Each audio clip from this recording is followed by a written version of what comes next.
Okay, here we go. We should be live. Let me just finish setting all this up and get myself comfortable, then we'll get cracking. Looks like we got 5 people here already. Surprise. Yeah, I had time for this one because I put it on. Then I went to the shop to get fuel. And by fuel, I mean iron brew and snacks. I'm kind of pigging out today. It's one of them. But yeah, just for anybody who was wondering, I initially intended to do a live stream this weekend. However, I remembered I'm actually going away this weekend, going away with the missus, so won't have the time. So I figured, you know what? Just do it here. And yeah, before I go any further, I almost forgot to ask, can anybody let me know in the comments section, once again, is the audio good? Just so I know. Because I've not done one of these in a while. Shout out to Shane Murphy. Good to see you here, man. Yep, Bam versus Sonny fight week, of course. That's the one we're all excited for, isn't it? Fight of the century. Yep, sounds good. Awesome, awesome. Well done. Thanks, mate. Yep, thanks, mate. Awesome. Can never tell with this microphone. It's starting to get a bit old.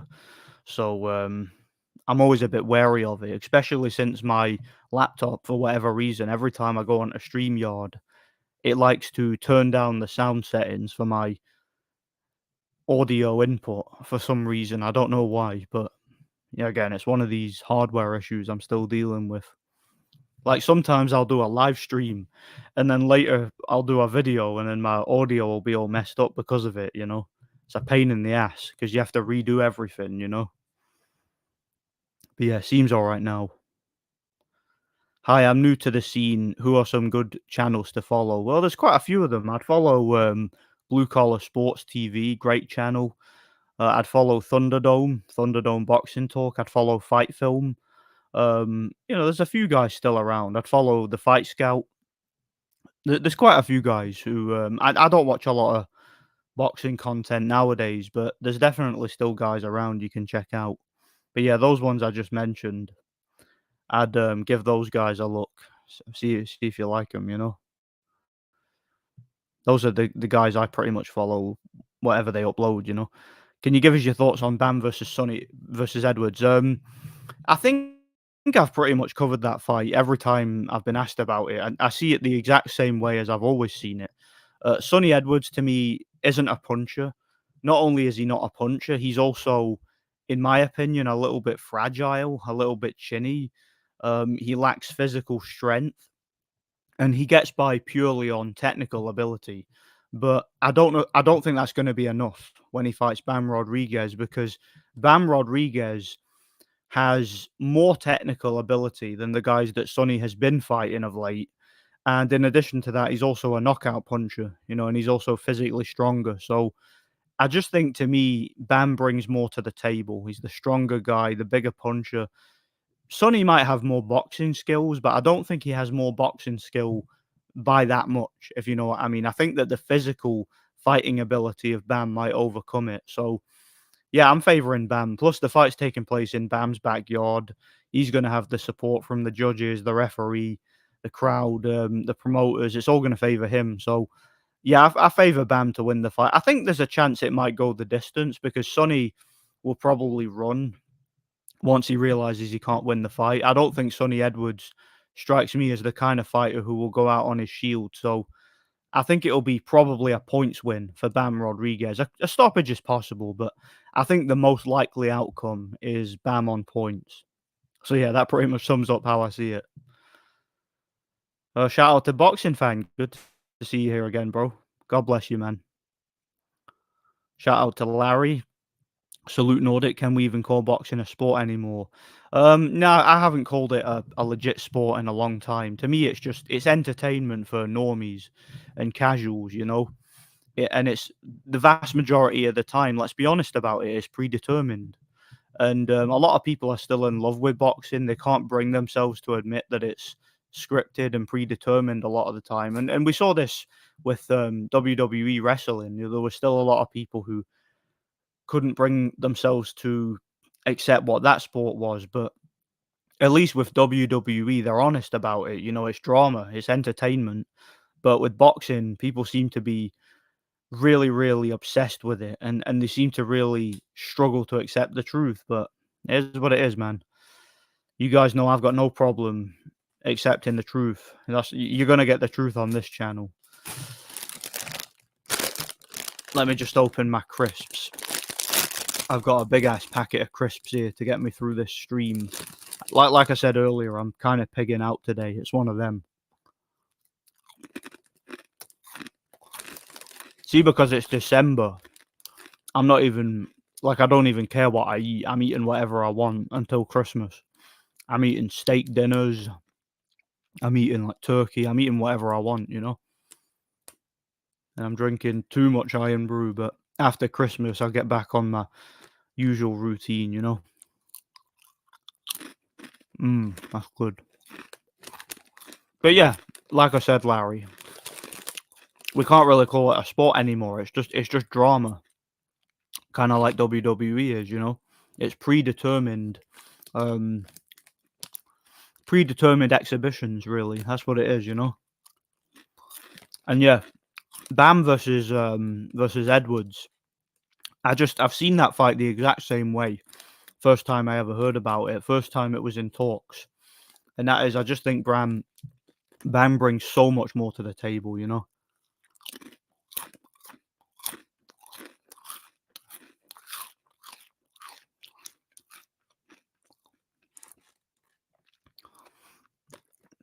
Sorry if there's like lulls in my speech. Obviously, I don't want to talk while I'm chewing because that would sound irritating.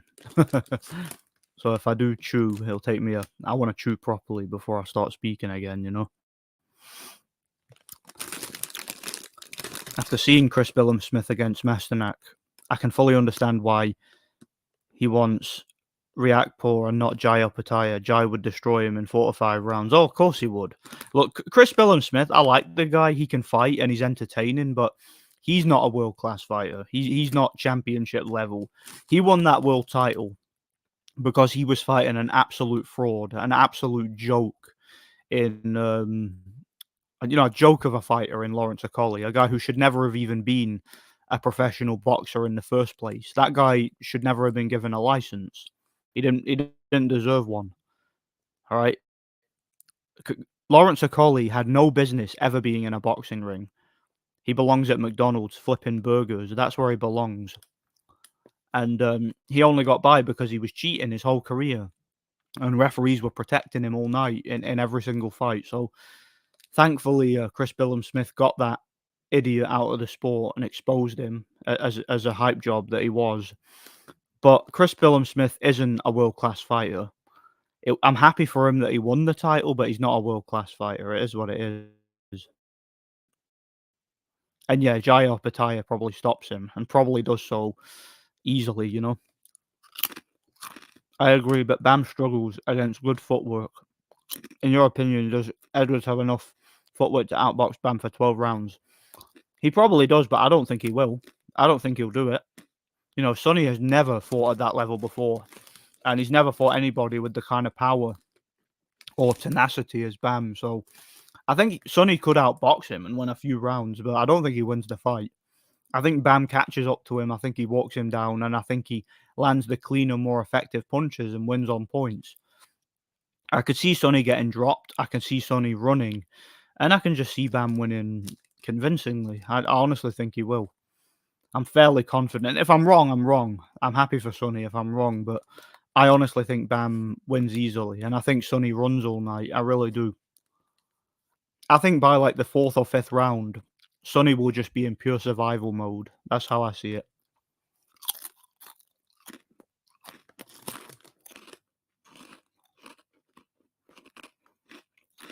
Now, if the fight was in the UK, then I would give Sonny a chance because he might be able to win by a controversial decision, but I can't see him winning in America. I mean, come on, has a non-punching Brit ever gone over to America and fought one of these like tough, durable Mexican guys who are being built up and actually gotten a decision and actually won?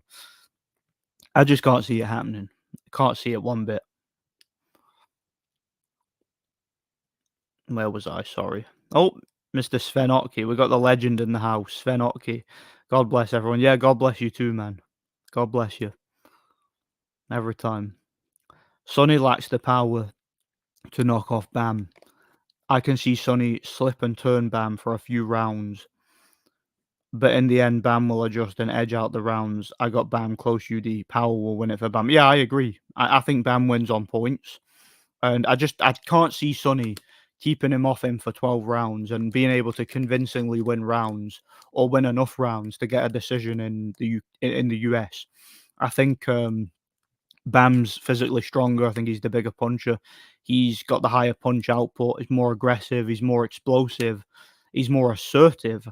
And I think he's going to win on points because he's just going to land the cleaner, more effective punches, the more eye-catching punches, and he's fighting at home, so he's going to have the edge on the scorecard. So yeah, I think Bam by decision. I've felt that for a while. Bam by decision. That's how I see it. They should have made AJ versus Zhang instead of Wallin. Yeah, Zhang would have been a more interesting fight than Wallin.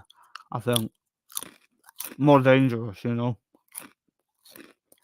would actually maybe he'd come to win and he'd maybe throw some punches. I can't see Otto Wallin doing much. Sonny might have a suspect chin. He got dropped heavily by a guy with no knockouts. Yeah, he did. And it's not even just his chin that concerns me. It's the lack of power.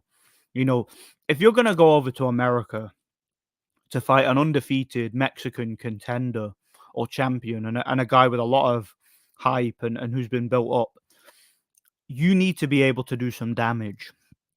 You need to be able to hurt the guy. You need to be able to leave a lasting impression. You need to hit the guy early and make a statement. Sonny Edwards does not have the power to do that, in my personal opinion. I can't think of a single situation, like I said earlier, where a British fighter who wasn't a puncher, who was at a big disadvantage in terms of strength and power, went over to the US and was able to beat a highly touted, undefeated Mexican. I can't think of that ever happening. If Sonny had decent punching power, I would give him a chance of winning, but you need power at that level. Otherwise, you're not going to win on the road against a guy who's that highly touted. Shout out to Bruce Goes. God bless you, brother. Every time, man. Good to see you. God bless you. I don't think Joyce came to win in the second Zhang fight.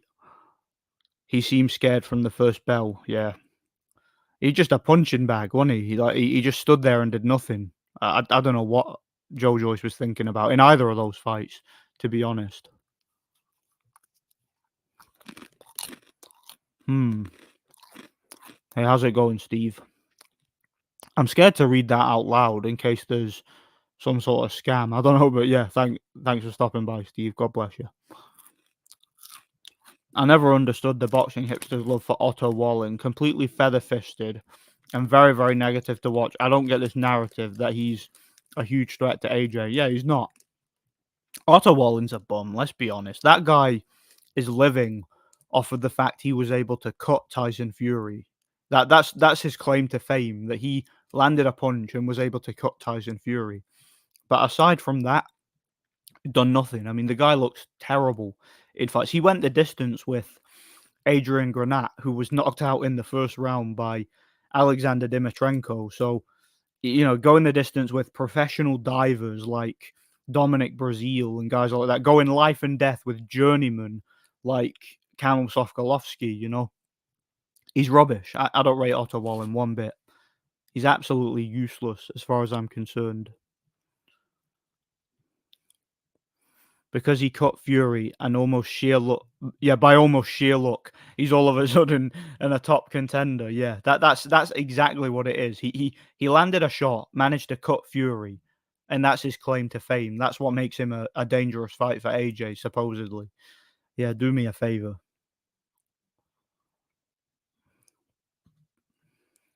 If Wilder beats Parker, is that his best win? Um, it's arguable. I mean, Wilder hasn't really beaten anybody of note, has he? So it's arguable, but I don't know. Is Parker better than like Hellenius and Ortiz and guys like that? I'd say so. Yeah, slightly. I mean, he was a world champion at one point, so yeah, I'd say it'd probably be his best win. I'd agree with it.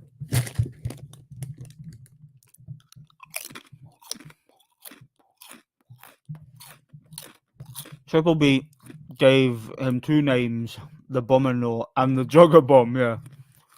I prefer the Jugger Bum, that sounds funnier. Bummer sounds kind of gay. I prefer the Jugger Bum. Has Joyce ever heard of a high guard? He could have won the first fight if he just kept his guard tight and not take every punch on his eye. Yeah, exactly. If he did anything in that ring except stand right in front of Zhang with his hands down, letting him hit him in the face, he'd have probably won, you know? It is what it is. Clearly, Joe Joyce is retarded or something. He must be retarded because I can't think of another way. Oh, man, I can't think of another way he could have lost that fight. I really can't. What's up with the zombie symbolism for the pro? Yeah, I saw that. That mate, I don't know what that was all about, but that was so creepy. It was so creepy. I can't even remember who it was that talked about it, but I caught a glimpse of a video and I think yeah, it was Triple B. It was Triple B. I didn't see the whole video, but I caught a glimpse of Triple B talking about that, and I'm like, what even is that? I saw the poster. I'm like, that's so weird, so creepy. It made me feel sick, if truth be told. Put me right off it, and I wasn't even interested in the first place. I think it's partially due to how bad AJ was in his last fight as well. Yeah, but I mean, in his last fight, he fought a puncher. Say what you want about Robert Hellenius, he can punch. Otto Wallin can't really punch. He's slightly better technically than Hellenius, but Hellenius punches better. You know, his punching technique's a lot better. You know, and he's a much more explosive puncher as well. You know, and he's also taller. I think with a longer reach. I think so. It's nice to listen to someone knowledgeable. Thanks, bro. God bless you, Steve. Thanks, man. I watched the Wallin versus Gassiev fight last week, as I didn't watch it live, and had Gassiev winning 8-4. Wallin wasn't landing anything in most of the rounds. Gassiev was at least landing body shots. Yeah, I heard about that.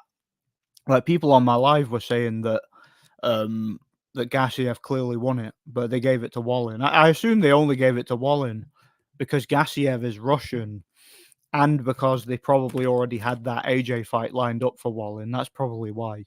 But yeah, I heard that Gassiev clearly won it. Like most of the people whose opinion I respect on here thought Gassiev clearly won it, you know?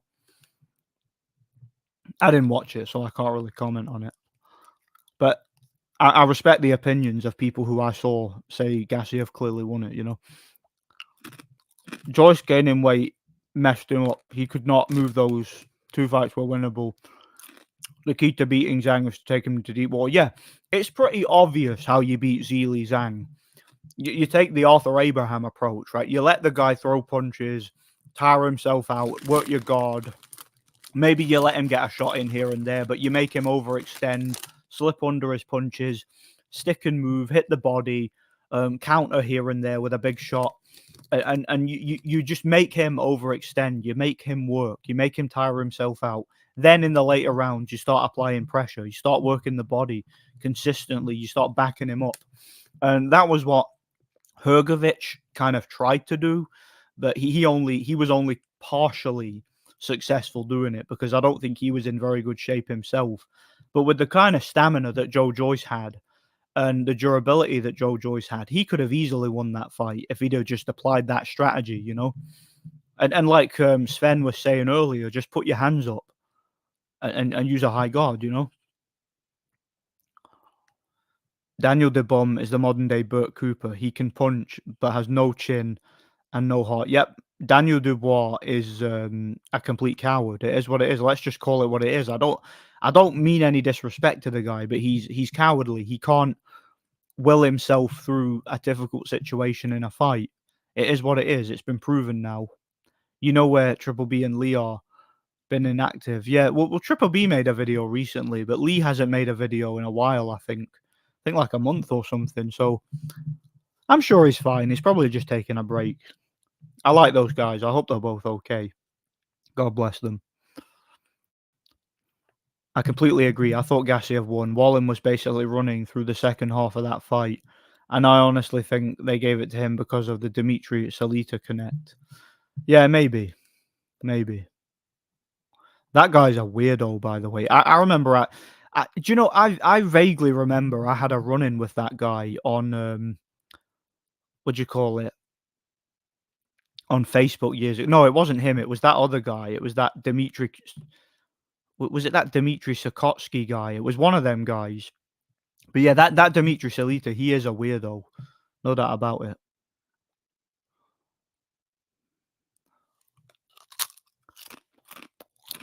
What do you think of Devin Haney last performance? I didn't watch it. I mean, why would I? Why would I waste my time watching a Devin Haney fight for any reason? I saw one Devin Haney fight, and that was no. In fact, I saw two Devin Haney fights. I saw the Zaur Abdullayev fight, which was obviously fixed, where Zaur Abdullayev quit for no reason, and I saw the first Kambosos fight. Where did I watch that fight? Yeah, I think I watched the first Kambosos fight where Kambosos did nothing for 12 rounds and lost clearly. That's all I've seen of Devin. I will never ever watch another fight of his. Not interested. Dubois don't like boxing. I think he's forced into it. He's done very well. Proves right connections can get you big in boxing. Dubois, yeah. That was what I said, wasn't it? Dubois was Frank Warren's knockoff AJ. That's exactly what he was, isn't it?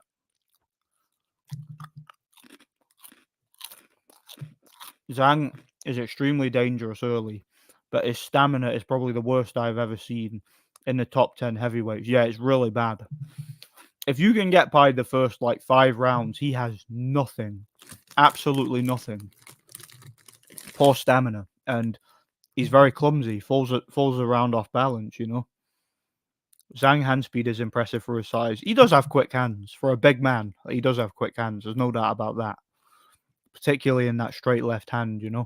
He throws it very quick and very accurate. I enjoy watching the video where Dillian shoves Salita and his little hat goes flying. Yeah, he's a weirdo, that guy. Anyone picking Sonny, all of the polls on YouTube heavily favour Bam. No, I'm going with Bam. I was talking about this earlier, right? I think Bam is too strong, too explosive, and too protected, if you know what I mean. But I think even without protection, he'll win the fight. I think he's just a better fighter. Never rated Sonny. I think Sonny has good boxing skills, but he has no power, no physical strength. He's chinny. He doesn't seem to me to have much fighting heart. I think Bam will dominate him, if truth be told, and win on points.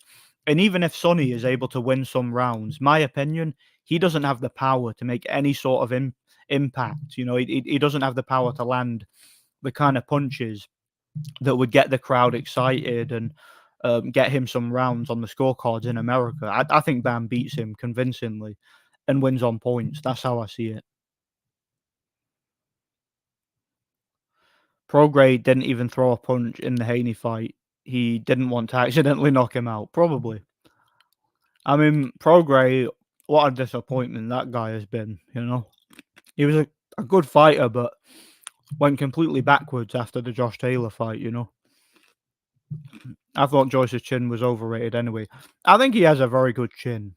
Anybody can be knocked out at heavyweight. Joyce can take a punch, but I mean, maybe it was overrated, but there's no doubt that he has a great chin. There's no doubt about it. It's funny, people call Haney pound for pound, yet he's never been a fighter who's elite. He's never beaten a fighter who's elite or his own size. Guys bigger than him. Most hardcore casuals don't know what pound for pound means. Yeah, I mean, pound for pound means basically any weight division. So if you're a guy from lower divisions fighting bigger men and you're still able to win in the fashion that you were able to win before, that's a pound for pound fighter. A guy like Manny Pacquiao is an example of that. Yeah, how's it going, bro? Good to see you here, man.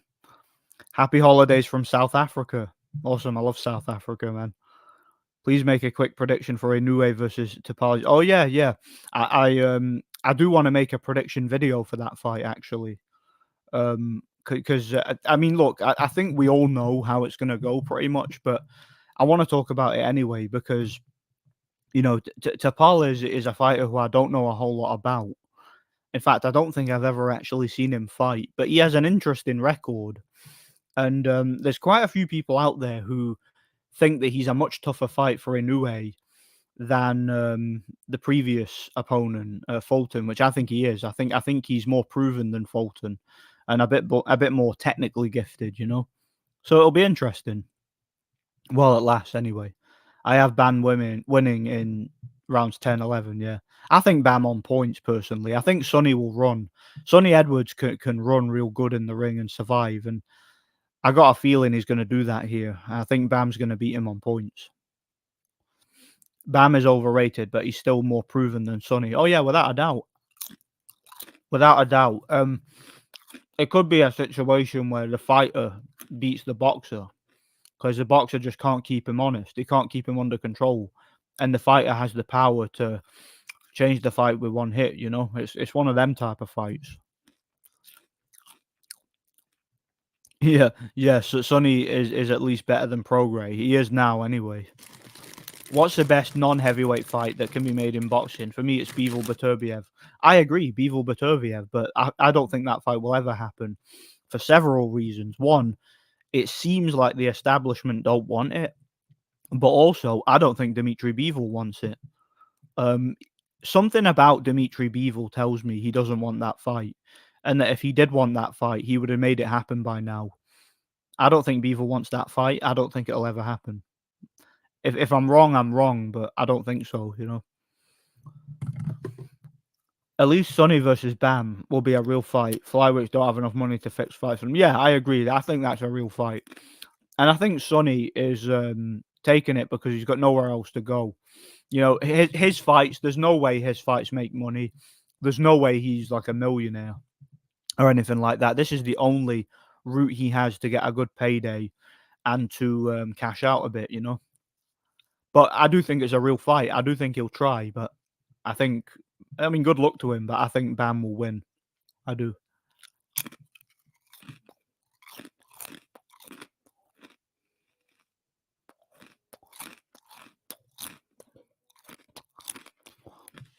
Haney clearly lost to a past his prime featherweight, and he's pound for pound. Yeah, man, that would be like say Vladimir Klitschko losing to like Marco Huck or someone, and then people say that he's pound for pound. Like that's literally what that would be like. Yeah, yeah. I don't think it was cool to be honest. I think it was disgusting. It creeped me out, if truth be told. Tapales has knocked out 9 of his last 10 opponents. He had underrated power. Yeah, that'll be interesting then because it's usually Inoue, aside from the Donaire fight, it's usually Inoue's the only puncher in his fights, whereas Tapales, if he's got decent power, um, then that could be an interesting fight because Inoue does get hit. I mean, he's got good defense, but he's very gun ho at times, and he does get hit. So it'll be interesting. I feel like the lower weight classes outside of 135, especially down at flyweight, fight the best and aren't scared of anyone and don't duck anyone. Oh yeah, no, and the reason for that is because they don't generate the money that these big guys make. So with that in mind, they can't afford to be pussies. If they want to get paid, they got to take fights. Whereas you could be like Tyson Fury and just fight Derek Chisora and get paid millions. But someone like Sonny Edwards or Bam Rodriguez, if they don't fight their world-class competition, they're not going to make money, or they're not going to make any serious money, life-changing money. They have to take real challenges. Thoughts on Munguia versus Ryder could be a potential fight of the year. What has Ryder got to do to win? That's a great fight if it's real.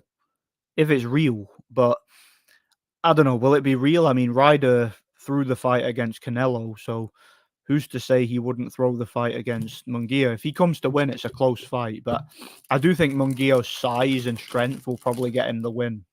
But it'll be an interesting fight. It'll be a brawl, and I see Munguia either stopping him late after a war or winning a close decision, you know? Are you guys staying up to watch the fight or wait until next morning? I'll wait till the next morning. I'll be away anyway.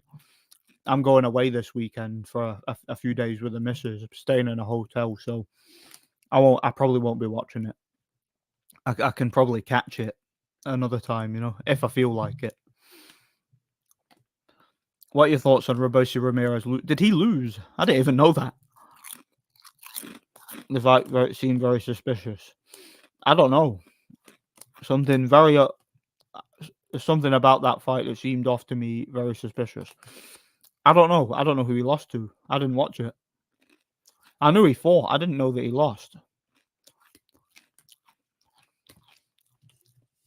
I say Inoue finishes Tapales inside 4 rounds. Interesting. I don't know about that. I think it might go a little bit longer, based on what I've seen from his record. Again, I don't know a whole lot about Tapales, but I don't know. It seems to me like he might be more durable than that. It's interesting though. I want to make a video about it.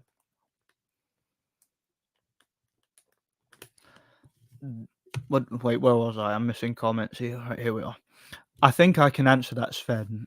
I think they set Robeisy up, plain and simple. Robeisy was under the impression that he was fighting a B-level fighter. Instead, he gets Mini Fundora, 6'1". I didn't know who he was fighting. I didn't even know he lost. There's a lot more money in a Mexican fighter than a Cuban fighter. If you look at fan bases, that fight was real, but I believe they set Robeisy up.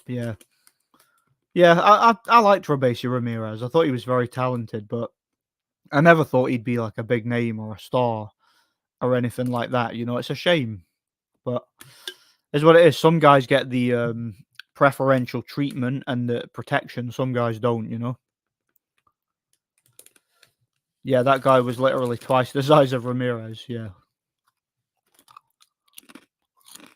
Boxing is gay and fake. Absolutely. This guy gets it, you know. I believe boxing was real at one time. Oh, so did I. When I was like 15. I've known it was fake since I was like 16, though. I'm so sick of Chisora popping up everywhere. Yeah, the guy's like a cockroach, isn't he? He just won't piss off. He just won't leave, you know? He just keeps popping up everywhere. Who's your favorite American fighter of all time? American fighter? Let me think about that. Yeah, I talk trash about a lot of American fighters, don't I? Is there any I actually like? Kind of like Sean Porter. I found him really entertaining, you know. Kelly Pavlik was quite entertaining too. And those guys, you know, fought tough competition. Who else? Believe it or not, I actually kind of like Jeff Lacey.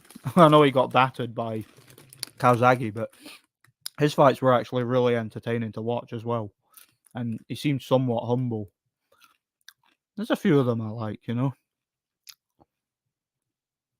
Which current fighter is the biggest scumbag? Clarissa Shields, probably. Probably. I'm not even kidding there. But would you call that thing a fighter? I've got to cut and run. It's been a pleasure listening. So, yeah, good to see you here, man. God bless you. Have a good night. Yeah, Shields, without a doubt. I said the same thing. Oh, shout out to Lee Talks Boxing. We were talking about you earlier. Some of the guys were wondering where you were. Yeah, how's it going, man? Good to see you. God bless you, bro. You still follow German boxing? To be honest, there's nothing to follow. There's no quality in German boxing. It sucks, man. This ain't the Sven Otka days or even the Arthur Abraham days, you know. There's nothing to follow. That's what it is. But I barely follow any boxing these days, you know.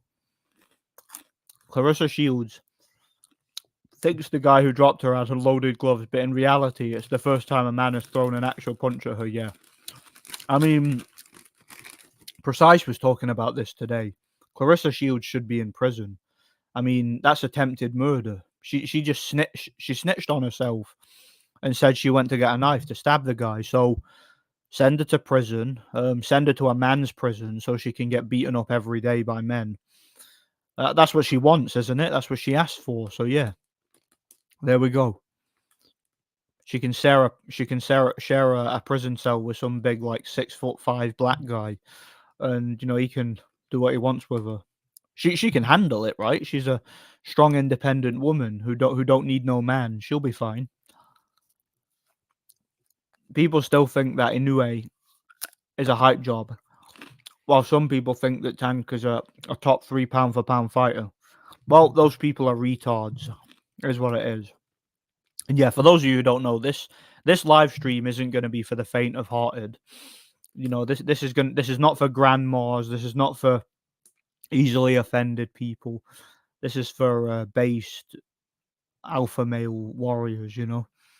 So we're just calling it as it is. I'm not censoring myself anymore. What's more gay, Tyson Fury hugging other men all the time in the ring or asking about their Corey? Both. They're both equally gay. And Tyson Fury is gay. He's an LGBT icon. It's pretty obvious. That's why he's still undefeated, because he's got to push the message. Winky Wright because of his high guard or Kelly Pavlik. I think that fight would go the distance because I don't think Pavlik would be able to penetrate Winky Wright's guard. Winky Wright had great defense, by the way. Fantastic defense. But I think Pavlik could beat him on points. He was a bit more effective from long range. But Winky Wright would make him struggle and make him miss a lot, Tank Davis is a coward cherry picker who always needs to have every advantage over his opponents, just like his promoter Gayweather. Exactly. You put that guy in a real fight and he'll look like Shields, on his back with his legs in the air, looking like he's about to get pumped, That's how she was. Like when Shields got knocked on her back, she had her legs up in the air as if she was like, take me, as if she was ready to get pounded, and pumped full of spunk on the canvas. That's what she looked like to me. It's exactly how she looked. German boxing put on the best events back in the day. Yep, of course they did. Absolutely. Some of the best cards I've ever watched were in Germany. Germany and Russia had the best cards, I think. Tank will end up like Andrade at this point. Aged out past his best, where it'll be hard to take advantage of big fights. This ain't the Floyd can get away with cherry picking. To be honest, I don't think Tank has ever had a real fight, personally. Don't think he ever has in his entire career. I'm just disillusioned with boxing, thinking, why do I follow a sport? I know every big fight. I feel exactly the same way, and that's why I'm not even following it anymore. The only reason I'm making this live now is to catch up with you guys, and also because I had some content planned for the other channel, but I'm dealing with some BS false copyright claims at the minute. So once that's sorted, I'll be focusing more on the other channel. But again, I've got some time on my hands here. Plus, I wanted to do this on the weekend, but as I mentioned before, I'm going away this weekend, so I won't have the time. So I'll catch up with you guys now. Feminism has made women so deluded about what they're actually capable of, yeah. And when they get a reality check, they can't handle it. When a woman gets smacked in the mouth by a man, reality hits her. She experiences mortality for the first time, and the whole world just comes crashing down. The fighter was Latvian. Send her to a Latvian prison. Yeah, why not? Why not? If a man did that, they'd go to prison. So why not her? Equality and all. Sugar Ray Leonard versus Michael Nunn. Do you know what? Believe it or not, I favour Michael Nunn in that fight. I think his height and reach, his technical ability, and just how astute he was at long range and how accurate he was with his jab and his straight shots. I think he'd win that fight on points. Controversial opinion, maybe, but I think Michael Nunn wins it on points. Do you think the Benavidez fight versus Charlo will be real? Probably. I think the Charlo versus Canelo. Sorry. No, not against Canelo. No. Someone takes a dive for the other. Canelo doesn't have real fights, you know. So yeah, that answers that question.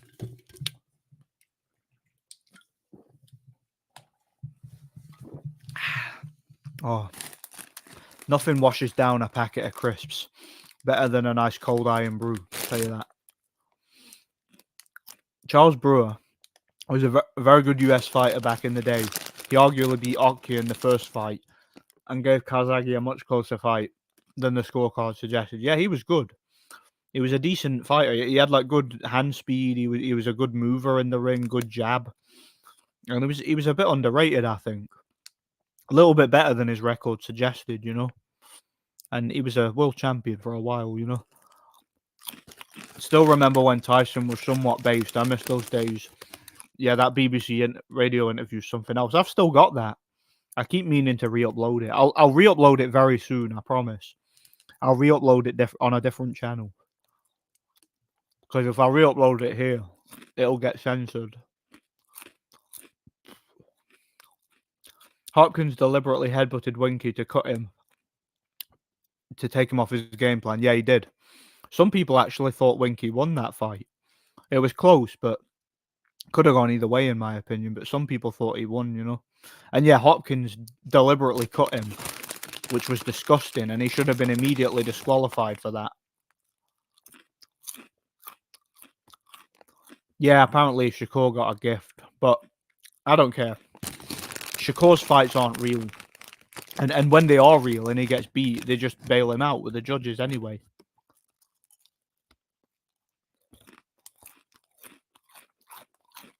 Which fighter in history would you pick to beat a prime Roy Jones Jr.?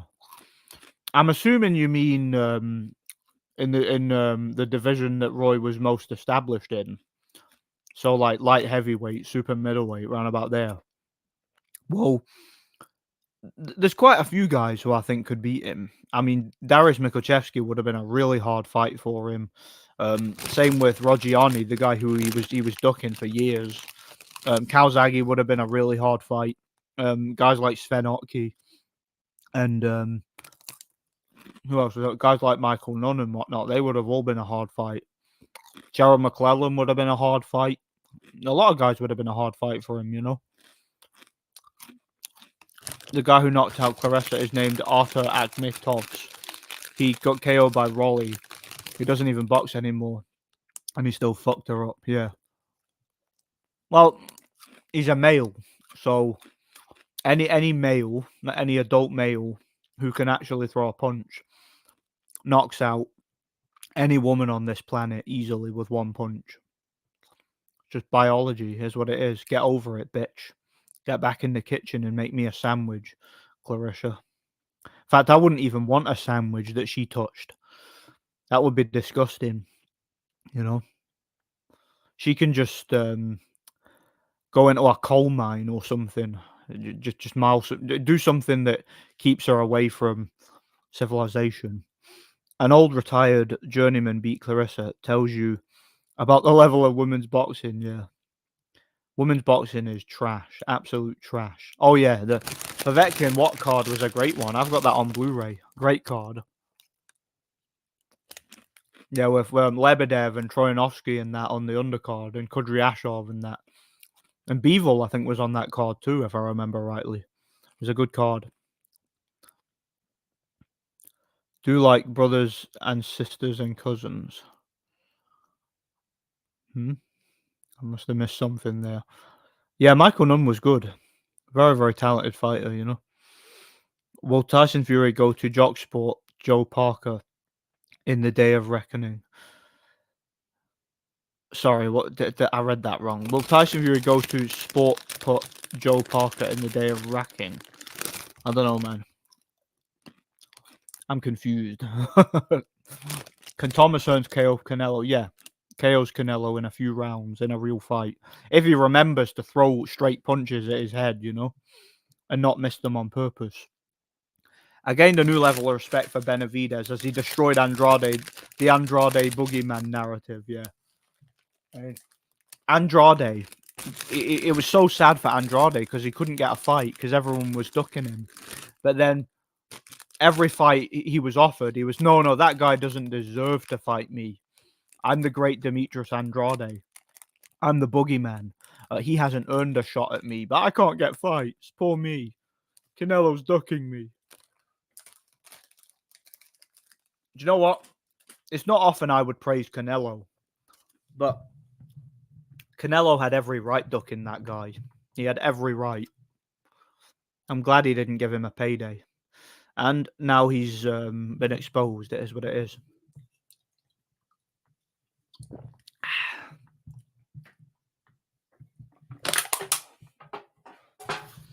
Oh, that was good.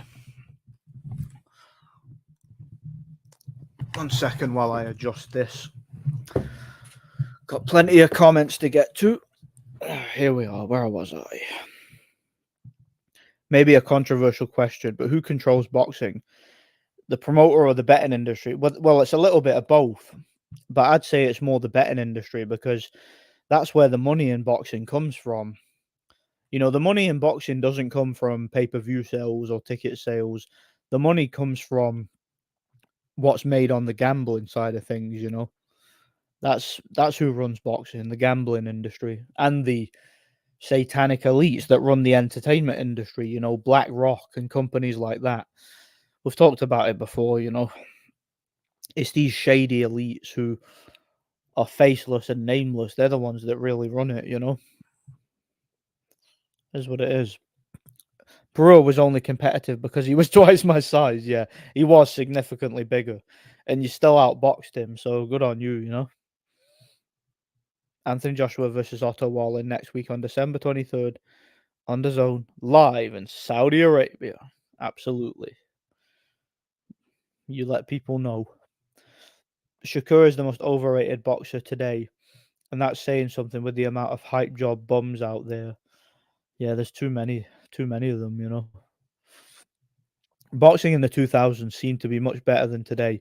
Great fights almost every week. Now it's like a great fight every 2 months. Or more or less nowadays it's like a sparring session every 2 months with guys who aren't trying to hit each other. Or you got one guy who's trying to hit the other, but the other is trying not to hit the other, That's what it's like, man. There's like little sparring sessions. So many fights just literally look like sparring sessions. It's just not even the same sport. Michael Moore versus Jones. I'm assuming you mean Michael Moorer. Probably Michael Moorer on points. But he could also win by knockout because he was a much bigger puncher. But he was also incredibly chinny himself. So Roy would have a puncher's chance. But I'd go with Michael Moorer on points probably. Joe Parker and Tyson Fury are adopted brothers. What are you eating? I had a packet of McCoy's. Really nice. And I'm washing it down with some Iron Brew. I've got plenty of Iron Brew. Yeah, 2000s boxing was very, very different. It was. Because, again, fights were actually fights. These guys looked as if they'd been in a fight. They looked as if they'd exerted themselves. Nowadays, they just don't. They just don't look like they actually been in a fight. It's, like I said, it's just sparring sessions. That's all it is, And it's a situation where people have gotten so used to seeing these scripted sparring sessions that they don't even know what a real fight looks like anymore. It's a shame. Imagine Hopkins versus Ward. They would have had to add a third glove on their foreheads, yeah. I mean, could you imagine how many cuts there'd be in that fight? How much clinching? And that would be like watching an MMA fight with two guys just rolling around on the floor clinching. Be horrible to watch that fight. Thankfully, it never happened. How would Ricky Hatton do in today's era? I think he'd have some success at domestic level, but I don't think he would be world level because Ricky Hatton was far too easy to hit. He was far too gun-ho. Didn't have the best punch resistance, and yeah, he would have probably gotten stopped at some point. I think. He was very carefully managed in his prime, and I think that's pretty easy to see in retrospect. On American fighters, do you like Riddick Bowe? Riddick Bowe was good. He was a good fighter, a good heavyweight. Maybe a little bit overrated, but he was a very good fighter. Anthony Joshua versus John is that yeah, but is it really though? We don't know. It depends what happens this weekend, doesn't it? Yeah, Andrade quit. Oh well, he never had much heart anyway, did he?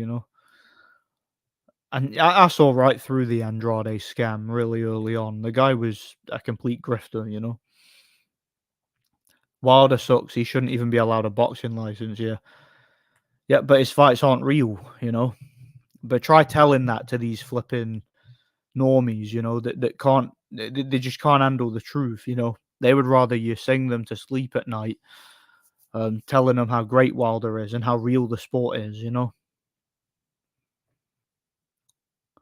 Why did we never get to see Valuev versus either of the Klitschko brothers? Any of the Klitschko brothers? I don't know. They just could never negotiate the fight.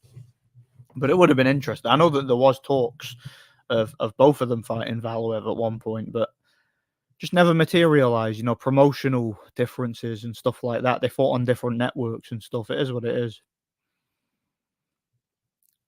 Have you ever bet on a fight or sport? Yeah, I've bet a few times.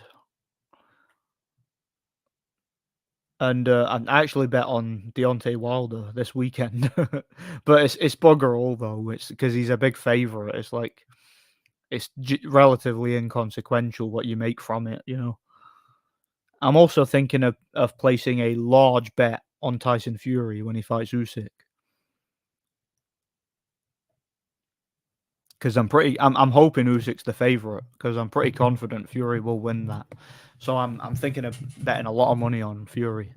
Which I wouldn't recommend anybody gamble. Gambling's a mug's game, but obviously when you understand the sport like I do or like we do, maybe you could get away with it. When you understand politics.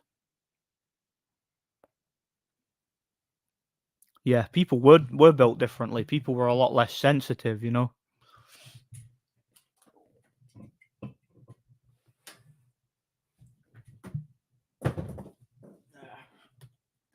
Oh, that's going to explode now. I dropped my bottle of Iron Brew. Now it's going to flip and explode when I open it. Pain in the arse, man. Right there. Can you hear that? It's just itching to explode in my face. Ah, you bastard. Sorry, excuse my language. I try not to curse while I'm online now. I try to watch the language. All right, it's fine.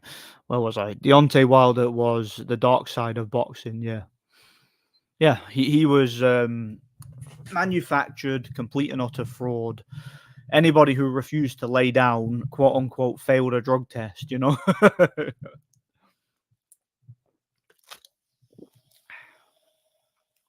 Well, this has been an unorganized live stream, is it? I've just been like eating and drinking throughout most of it. It's like one of them mukbangs or whatever you call them, weird things. So it was so obvious in the Canelo versus Charlo fight that Charlo was not trying to hit Canelo, and when he was trying to, or when he was throwing, he was throwing with about 20% of his power. That's what all Canelo's fights are like. Even the Bivol fight, which Canelo lost, Bivol was clearly pulling his punches and not trying to hurt Canelo. He was just doing the bare minimum to win rounds. And it's literally like I was saying before, it's literally like sparring sessions.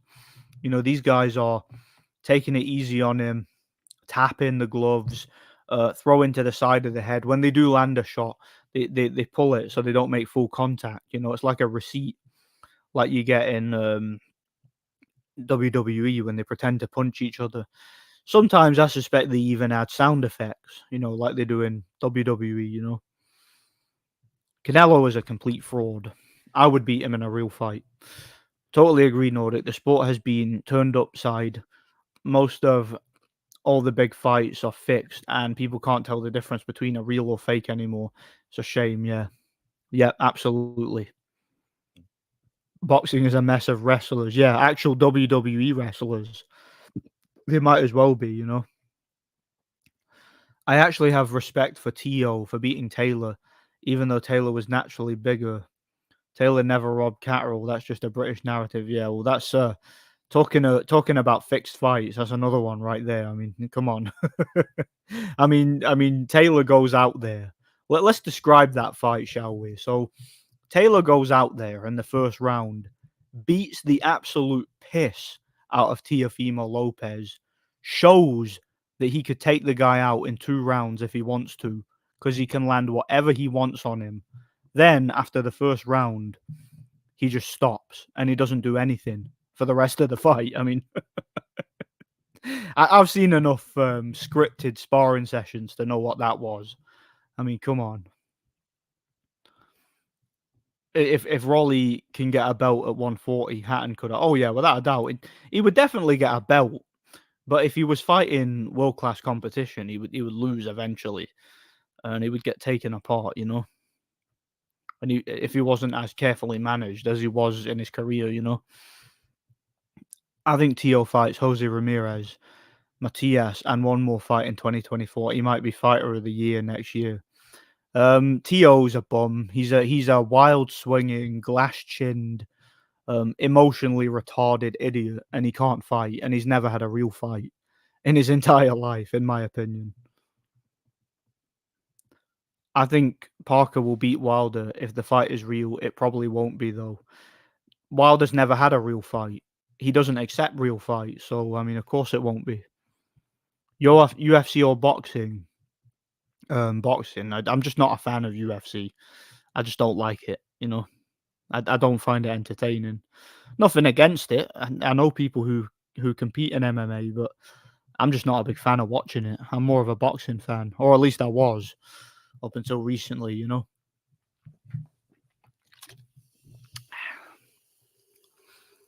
if Inoue wins, I hope they give him Fighter of the Year. He hasn't got it yet, but they will give it to Haney. Unfortunately, yeah, probably. I mean, Inoue deserves it if anybody does. He's been the most consistent world class fighter. You know, he's put on the best performances. I don't care. Tio versus Haney, I'd never watch it. Two overrated bums with fake careers. I can almost guarantee that Subriel Matias will lay down for Haney Promotions. His manager was sucking up and thanking Haney for the 4 mil payday. Yeah. So look, Subriel Matias, whatever happens with him, however good he is, he can be bought because he's not a draw.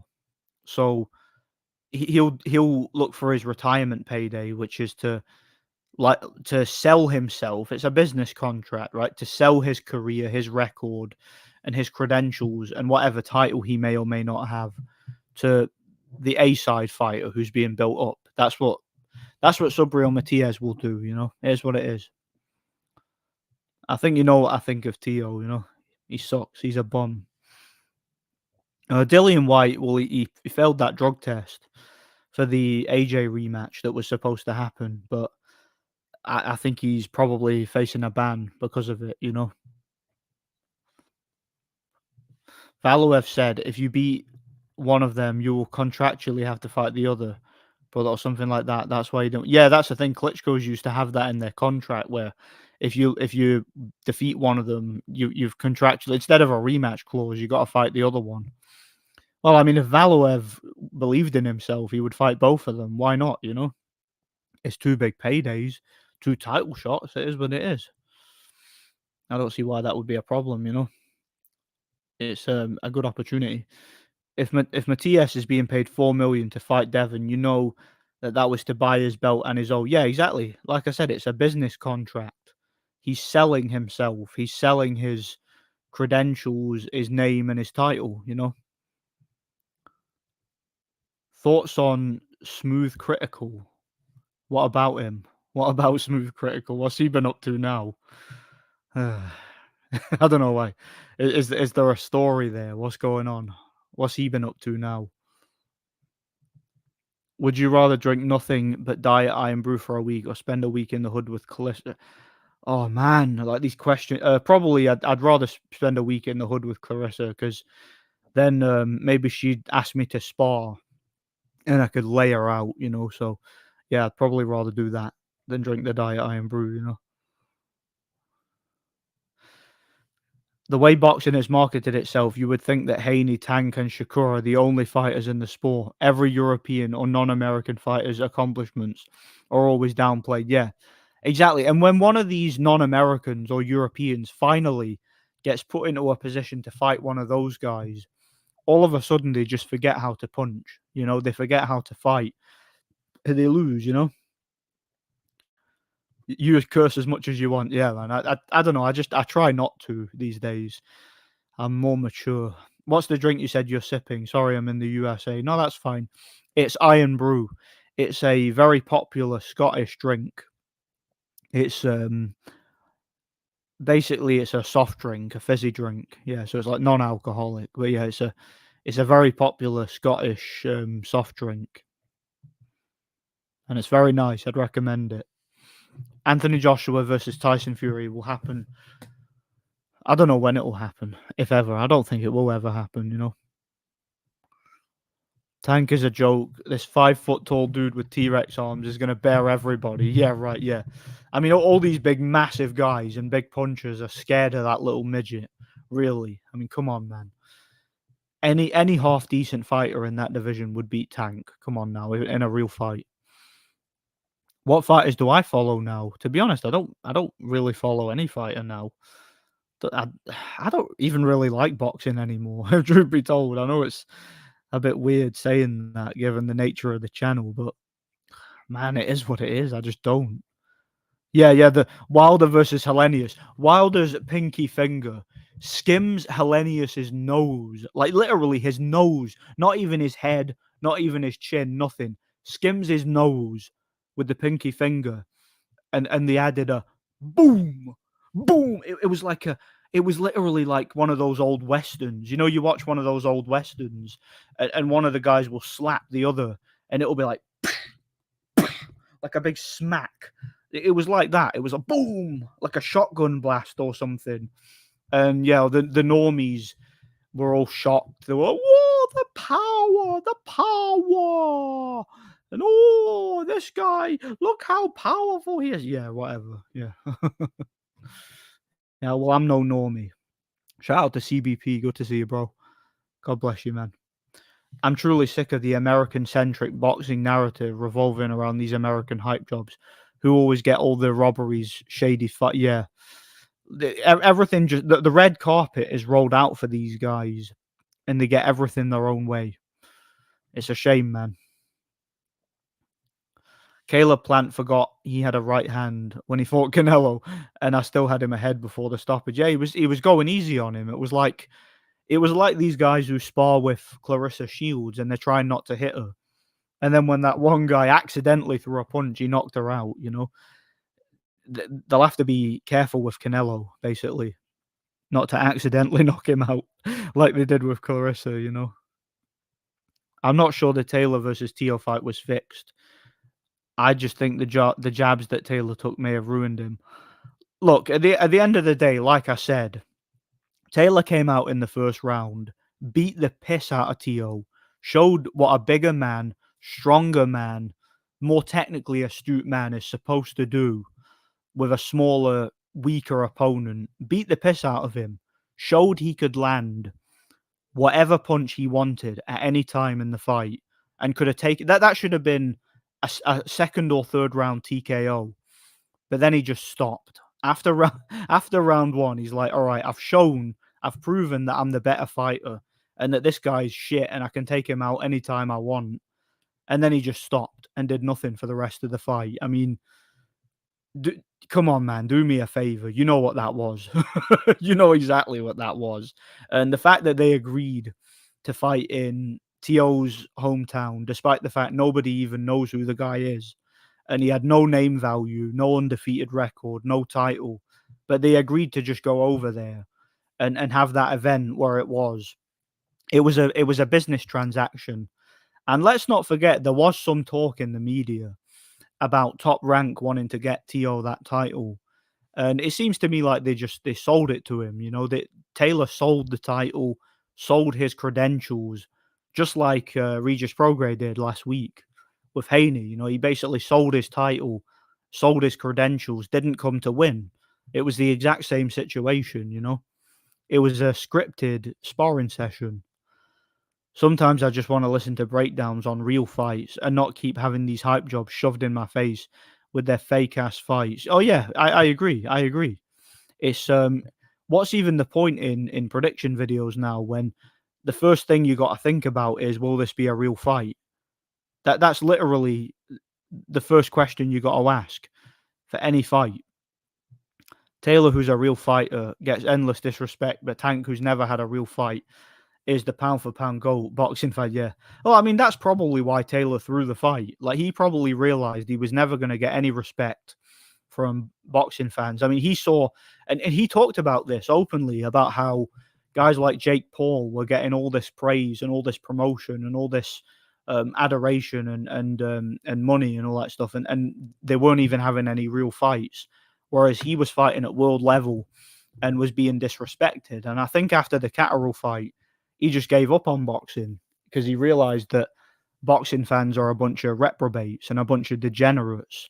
So he just sold the title. He fought you know, he teased everybody with the Catterall rematch, pulled out, and then went and sold the title to Teofimo in a fixed fight. And it is what it is, man. He got his pension from it, and he got his retirement check. I'm not gonna hate on the guy for it. It is what it is. Lennox Lewis versus Mike Tyson. No, I don't think that was fixed. That looked like a real knockout to me. Nordic Warrior versus Jake Paul. I knock him out in the first round, and I wouldn't take a dive. I kind of disagree on Tio. My opinion did have some fake fights coming up, but I think he's acting and faking the whole mental breakdown to get people to bet against him. Yeah, yeah. Do you know what else gets people to bet against him? The fact that he's clearly shit and can't fight, but somehow he wins these fights. You know, like Sandor Martin tapped him on the chin with his right hand, dropped him easily, like, and then just stopped and did nothing for the rest of the fight. You know, Lomachenko did nothing for the first half of that fight and then decided to start throwing punches and beat the piss out of the guy. Like, Teofimo is one of the worst fighters I've ever seen. You know, he's a wild swinging, glass-chinned, emotionally retarded twat. That guy can't fight. I'm sorry, that guy is garbage. There is no way you could think his fights were real. They are so obviously fixed. It's not even funny. They're so obviously fixed. Inoue versus Mauricio Lara is a fight I want to see. Very interesting, given the size that. Yeah, Lara would be a tough fight for him because he's a lot bigger, and he's relatively durable too, and he can punch. So even if Inoue is the bigger puncher pound for pound, you know, Lara's going to be a lot more naturally heavy-handed. You know, the narrative around him. Do I got it is so fake and scripted. Yeah, everything on it's scripted. You know, the fights themselves were. I remember Deontay Wilder versus Ngannou. I don't get it. You should watch kickboxing or karate combat. Yeah, I have watched a bit of kickboxing, and I remember they used to show that on Spike. You remember that? And I've watched a bit of like points karate on YouTube. It's actually quite entertaining, believe it or not. At least it used to be. Anyway, it used to be more entertaining the way they used to do it. Tio's, yeah. I've never even sat and listened to Tio's dad. Got no interest in him. He's just an alcoholic idiot, you know. Look at the Tio fight with Loma. Yeah, exactly. Loma did nothing for 6 rounds, and then came to fight in the second half and won easily. And then people say, "Oh, he had a shoulder injury," and I'm just like, okay. First of all, if he went into a fight with a shoulder injury, then doesn't that just admit the fight was fixed? Because why would you take a fight if you have a shoulder injury? Surely, if you want to win the fight and you've got a bad shoulder, you would postpone the fight, especially given the nature of that fight. Whereas it was one of them behind closed doors event, they could have easily postponed it. So yeah, it's fixed it if you believe that he had a shoulder injury. But even still, what happened to the shoulder injury after round 6? I mean, did it just disappear? Did his shoulder just heal itself magically? He didn't have a shoulder. I don't even believe Loma had a shoulder injury. I think the guy's a lying piece of crap. He threw that fight. That was a fixed fight. Lomachenko versus Tiafimo is one of the most obvious fixed fights I've ever seen in my entire life. It honestly is. Wilder versus Valoev would be a hilarious freak show. What fight are you looking forward to most on the card? Probably the Jarrell Miller fight because Jarrell Miller versus Dubois. Because even though I think both guys are hype jobs, I can tell that's going to be entertaining at least. Someone's gonna take a lot of shots. Someone's going to have to show heart in order to win it. Yeah, and I think Dubois will win it personally. Yep, Iron Brew. Iron Brew, that's what it is. I'd recommend it. Haney was such a weight bully that he was having to hang on and survive. Yeah, that he was able to hang on and survive. He was just too big for some of the guys he was fighting, you know. And was he even really making weight? I wouldn't doubt they were rigging the scales, to be honest. Sonny was rattled because Robert Garcia said, "If I had to go on a date with Clarissa after winning the fight, I'd take her there." Oh, that's funny, man. Tank had a tough fight with Leo Santa Cruz, who is naturally 4 weight classes lighter than him. Yeah, exactly. But again, has Tank ever had a real fight in his career? I doubt it. I'll be back in a second, guys. I'm just got to do the toilet. I'm going for a pee.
Sorry about that.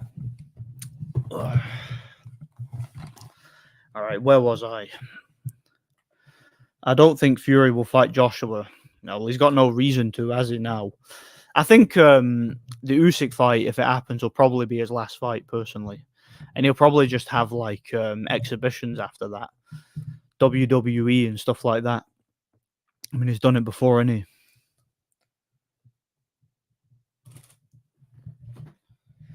The video of Fury talking about the Zai brainwashing. Oh yeah, yeah, yeah. They censored that video, didn't they? I know what one you're on about. I think I do anyway. Wilder versus Hellenius was an underextended Orton punch where he didn't put his shoulder or his hips into it. No way was it a KO shot. Hellenius acting was like a cherry on top, yeah.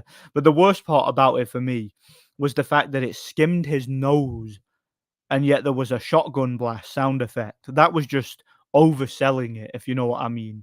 Like when he fought his mate Malik Scott, who became his trainer later, they didn't do that. They didn't add the sound effect, but they did have his pinky finger barely making contact. And you could see in the replay it was clearly a fake knockout, and the crowd realized. But with the Hellenius fight, because they added the sound effect, people were like the crowd thought it was real. People thought it was a real knockout. I mean, come on, man. It just doesn't make any sense, does it? Unless Wilder is Superman, it doesn't make any sense, does it? Is what it is, man. It's crazy. It's so strange how people fall for certain things, you know. If Parker comes to win, which I highly doubt, could actually beat Wilder, it's a shame, yeah. He won't. Parker won't come to win. I don't think so anyway. I'll be surprised if I'm wrong. Fury and Joshua will fight eventually, I can guarantee it. Personally, I don't think that'll happen. You could be right, I could be wrong, but yeah, you could be right, but I can't see it, mate. Yo, shout out to Freezing Boxing. Been a while, man. God bless you. Either Hellenius has a worse chin than Amir Khan or he took a dive. Look, I don't think even Amir Khan would be knocked out by a pinky finger skimming against his nose. I don't think that would knock Amir Khan out. I don't think that would even knock out James Kirkland, you know? Plant, who is horrible, was beating Canelo nearly every round with one hand before he took the dive, yeah. Yeah, ridiculous, man. It really is.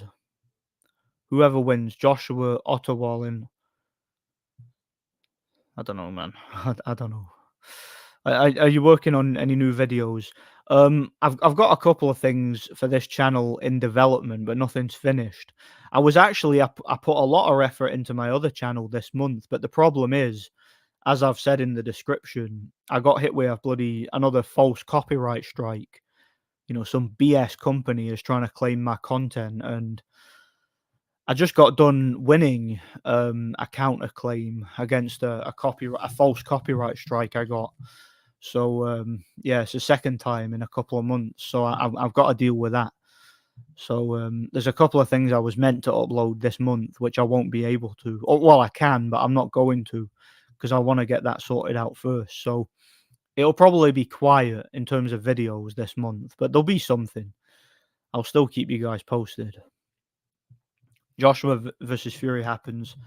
2-fight deal like the original contract. Fury takes a dive in the first, like he did against Ngannou, and wins the second. Yeah, that wouldn't surprise me. Taylor also looked awful in the Catterall fight, which is why I think the jabs diminished him. Yeah. Yeah, you could be right. But I agree, Tio is awful. Got dropped by a tap on his chin by Sandor Martin, who is a light puncher. Yeah. And like I said, Taylor put him in his place in the first round, proved he was the better fighter, then just did nothing for 12 rounds. You know, I think it's pretty clear when you examine it what that was all about, you know? Give me an option, an opinion of Pulev versus Varshik fight tomorrow. I think Pulev is fresh. He stopped Varshik inside 3 rounds. I think Pulev beats him handily. Andrei Varshik hasn't done anything in years. That guy's barely fought anybody, and he wasn't even that good in his prime. Pulev, say what you want about him, he stays in shape, even though he's in his 40s. I think Pulev wins. I don't know if he stops him, but I think Pulev wins it handily. I do. I thought Taylor looked the same in the Catterall fight. He was done at the weight, and Tio beat him. Yeah, he let Tio beat him, pretty much. Pretty obviously.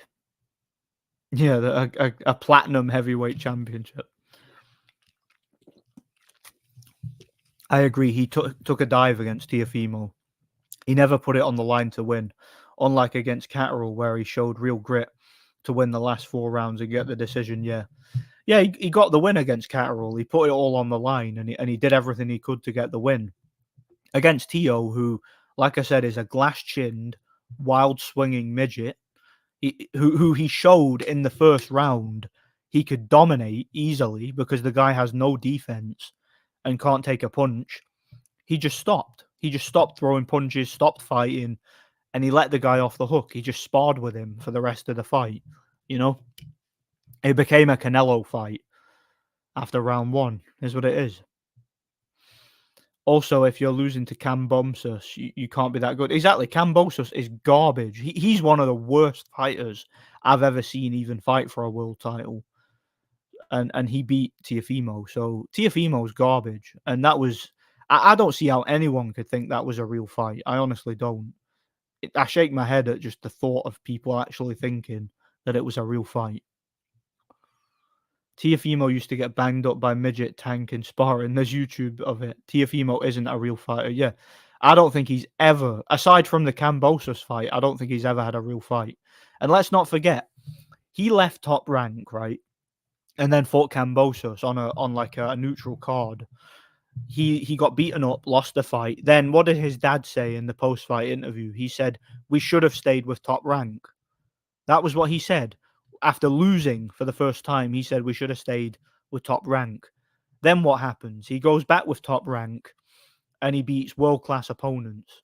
You know, Sandor Martin and Josh Taylor, two world class fighters in very suspicious circumstance, where both of them like put him in his place at the start of the fight and then stopped fighting, stopped throwing punches. Seriously, look at that Sandor Martin fight very carefully. He drops Tio by accident, proves that he's the better fighter without a shadow of a doubt, and then stops fighting, stops throwing punches, and lets him win. And Taylor does the same thing, beats him up in the first round, beats the piss out of him, wins clearly, then stops. You know, that just shows you that those were two scripted fights. They were fixed fights. Anthony Joshua versus Demori, yeah. I watched Jarrell Miller versus Mirko Cro Cop. Shame it was only 3 rounds. I've never watched that. I might check it out though.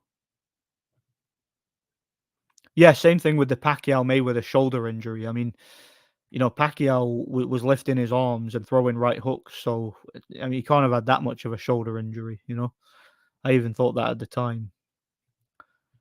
After what happened between Ramirez versus Espinoza, I think Inoue beats Ramirez at 126. Do you know what? You're probably right. Like I thought Ramirez would beat Inoue, but after Inoue's last fight, I'm not so sure. I actually think he might be able to win it, but it will be interesting because I think Ramirez is a bit bigger, but Inoue is just more talented overall.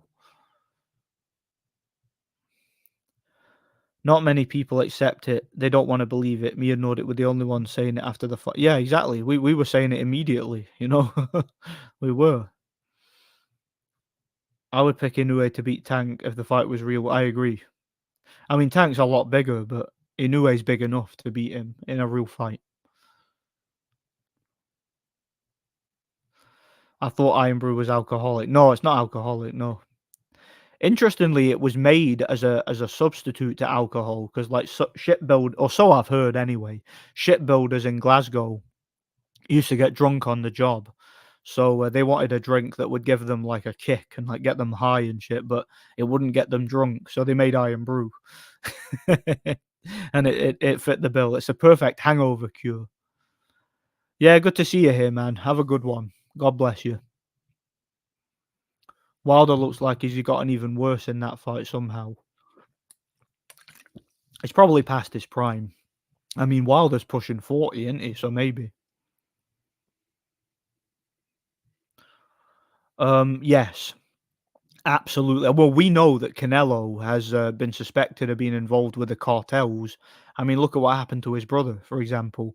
We know that you got guys like Daniel Kinahan and Jay Prince um, running things in the sport. So yeah, of course the mob is involved in boxing. Of course they are, and of course they can control outcomes. Because why else would the mob be involved in boxing? What else could they offer a fighter or a promoter? You know,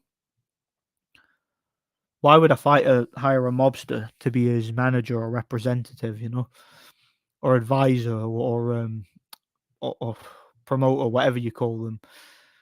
Remember when Usyk got hit in the nuts? Then they went on to make Dubois quit. Then everyone said Dubois got robbed, and Usyk's up. I mean, come on, man! Like boxing fans are just normies, aren't they? I mean, that was literally a dominant performance from Usyk. The only success that Dubois had was low blows. You take that aside, he lost every round. He had no success at all, and he quit. But boxing fans are so easily convinced by, commentators and pundits and that. And man, it's just ridiculous. If Fury wins against Usyk, I can see him saying I'm retiring, or that he's taking a sabbatical so that he won't have to fight risky mandatories that aren't going to generate any revenue. Yeah, yeah, of course. I could see him actually retiring. To be fair, after that fight, I agree. I agree.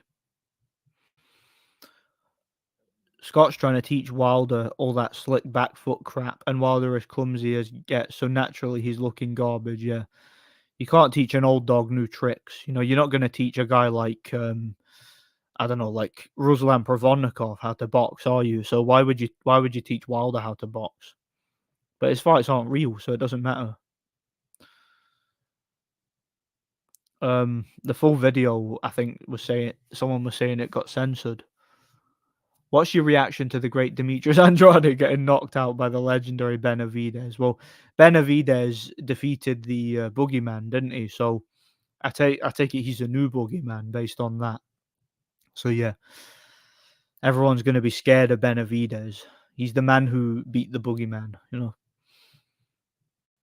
That's all I got to say. Did you say a stream got taken down because of copyright? No, I had videos on my other channel get claimed falsely for copyright when it's all my content. So I'm in a legal battle at the minute with some BS company that's trying to claim a video, and it's happened to me a couple of times. I had one of my videos claimed quite recently, and then I was able to appeal it successfully, but it's happening again now with a different video. So I'm just dealing with that at the moment. Okay, this dude is just spamming. If you keep spamming this garbage in my comments, dude, I'm gonna remove the I'm gonna remove you because that's just silly now. Yeah, Kubrat Pulev's fighting Andrei Varshik. A pretty inconsequential fight, to be honest. I'm not interested in it, if truth be told. Might watch it if I find it on YouTube. That is what it is. I'm glad that Chisora fight won't be the last fight he has. They need to have a trilogy. That decision pissed me off so much. Yeah, that was a horrible robbery. Pulev clearly won that fight. It's a shame.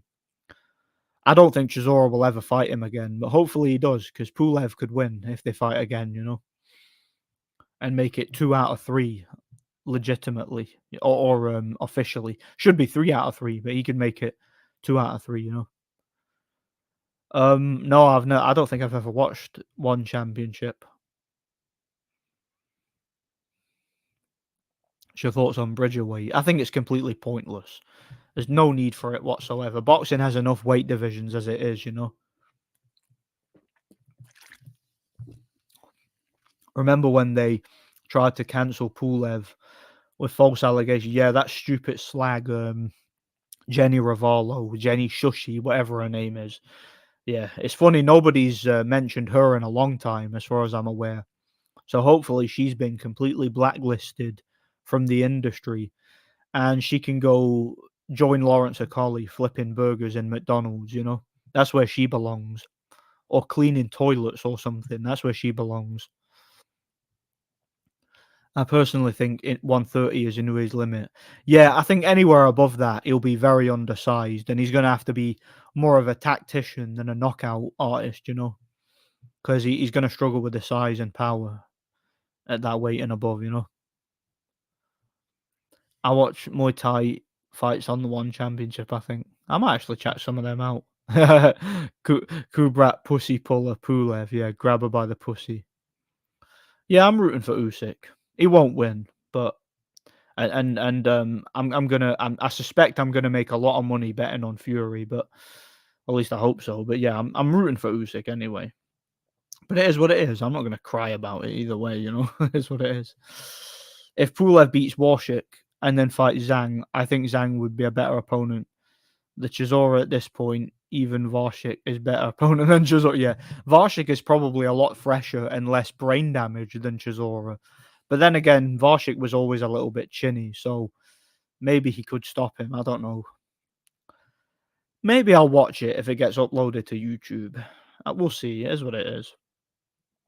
It could be interesting because it's two guys who are past their prime but are still relatively well preserved, you know? Just went shopping and grab an Iron Brew Cheers, and oh, awesome, man, awesome. A man after my own heart. God bless you. We'll share an Iron Brew together virtually. Cheers.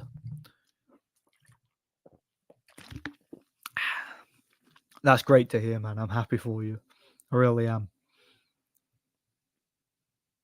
I saw a video saying Manuel Char would fight Chisora for the regular belt. I burst out laughing when I saw that. Do you know Manuel Char could probably beat Chisora now?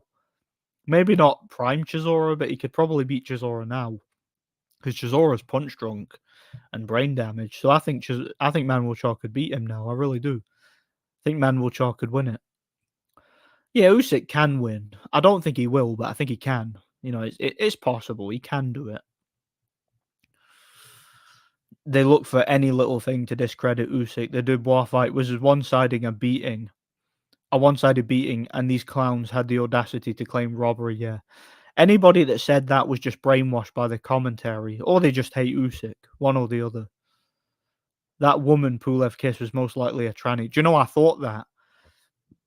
Whenever I see one of these chicks that's like covered in makeup and look like they've had plastic surgery, I always assume it's a tranny. So that wouldn't surprise me one bit. I hope for Pulev's sake it wasn't. And I hope that he can stay away from that sort of thing in future, you know? That's what it is. The judges and ref will make sure Fury wins. Yeah, I'm sure the ref and judges will be on Fury's side because they always are. Because Fury has mob backing. So we're talking about this before, you know, the mob can influence the outcome of fights. That can certainly happen in his case, you know. Evgeny Tishchenko, who some were high on early on, just became the WBA Bridgerweight champion. If he fights Luka Rosinski for the WBC title, could be kind of interesting, yeah. I don't rate Tishchenko that highly. He's very technically limited. Like, he's a good athlete, but he can't fight inside. He doesn't know how to maintain his long reach. And to me, he's very, very limited. But, I mean, it's good for him if he got a title. You know, at least the Bridgerweight division offered him that opportunity, you know, because he was probably too small for heavyweight, yet too big for cruiserweight. So maybe it could be good for guys like him, you know. That's what it is. Chisora versus Char for the Reggie, but he's going to end up fighting if Fury if he does win. Yeah, could you imagine? I mean, there've been talks of Fury versus Char for years. You know, I don't know if I asked this question, but if Nigel Benn and Chris Eubank had a trilogy post Steve Collins, who do you think wins and why? I would actually. This might be an unpopular opinion, but I actually think Ben, because most people thought he won the second fight, which got scored a draw.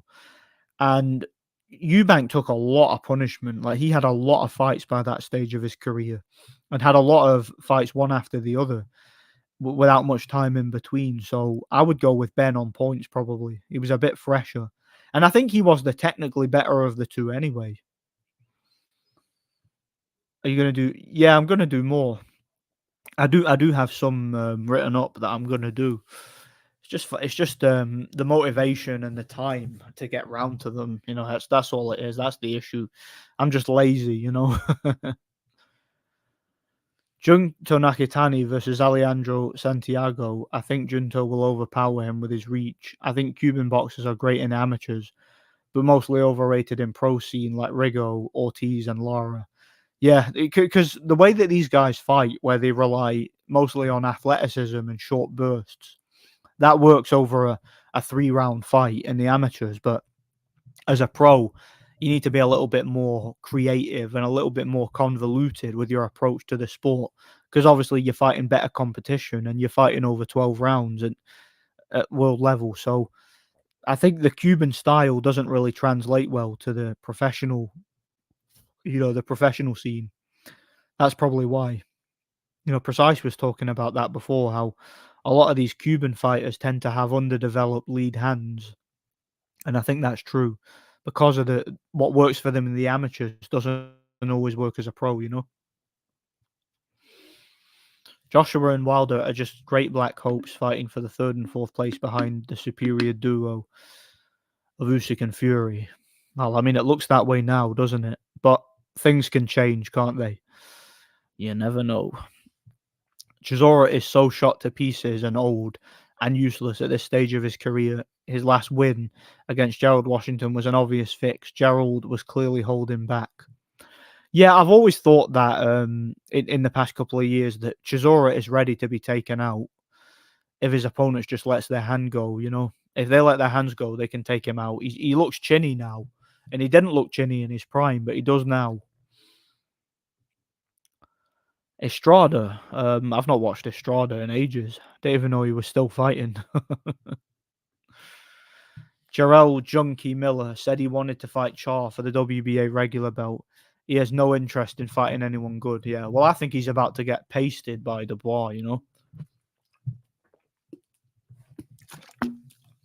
I'm favouring Dubois in that fight, personally. Nah, Usyk can win for sure. Usyk is a master boxer, one of the greatest ever. I agree. But he's fighting a guy who's going to have like a 50-pound weight advantage, who's going to have referees on his side, judges on his side. He's going to be allowed to cheat, hold, lean, do whatever he wants, foul. And most boxing is fixed anyway. So that one probably will too. They'll probably just, or they might just pay him off. Who knows? I thought Tony Bellew was supposed to fight Rosansky. Rosansky would probably knock him out. He'd probably win it. I think Usyk should try to drop Fury. Imagine the satisfaction. The middleweight drops him. After all that trash, Fury said, I remember Time Booth said he wobbled Fury. Yeah, he probably did. Fury's a little bit chinny too, but he doesn't get hit much because he's so tall and awkward, and he's able to lean out the way of punches mostly. Even after the Chisora fight, was surprised that Pulev never hurt from the overhand right. Yeah. Yeah, Pulev can be a little bit chinny too, but he actually showed a decent chin in that fight, weirdly enough. Rosansky would destroy Tishchenko. I agree. I think Rosansky would beat Tishchenko. I mean, I wouldn't completely write Tishchenko off, but I would favor Rosansky. I think he would beat Tishchenko. Kavalauskas Meme Machine is fighting on that Kubrat Pulev card. Yeah, I saw that. And so is Turbo Pulev, yeah. I think Turbo Pulev's only fighting a journeyman. I can't remember who Kavalauskas is fighting. Meme Machine. I can't remember who Kavalauskas' opponent was. I did see it, but I can't remember. Nakatani versus Santiago is a great fight. Yeah, oh yeah, yeah, he beat Donaire. Donaire was very disappointing in that fight. He was completely shot, I thought. But it is what it is. On the scale, Pulev again looked in top shape, and Varshit looked like a pig. Yeah, Pulev will probably stop him or win a wide points decision. I think even prime for prime, I think Pulev wins. Varshik, he's a very limited heavyweight, a pretty chinny heavyweight too, even in his prime. So I think Pulev will win probably convincingly. Rosansky has to get by Badu Jack first. Not an easy fight. The Saudis bought that fight because they want the Muslim Jack to become champion. Actually, not a bad fight. Yeah, that is an interesting fight. I mean, I favor Rosansky, but it is an interesting fight. Hopefully, Miller's chin has softened due to less PEDs so Dubois can take him out. I think he probably can. I think Dubois is one of the biggest punchers that Miller will have ever fought. Usyk is strong enough to push Fury off. Yeah, he's a strong guy for his size, Usyk. Didn't he pick Fury up? I heard he did that. I don't think I could pick Fury up. That's a tough ask, that. I can't really see who Chisora can fight at this stage. Maybe he could fight Alan Babbage. Alan the Cabbage Babbage. He could probably still knock him out as well. I think he probably would. What's your opinion on the fall of Makabu? I saw his last fight where he fought for the title against Noel McAlkin. He looked horrendous. Technical ability very limited. I think Makabu got old overnight. He's one of these guys who reached his peak and then fell off pretty quickly. And his peak was very short-lived, if truth be told.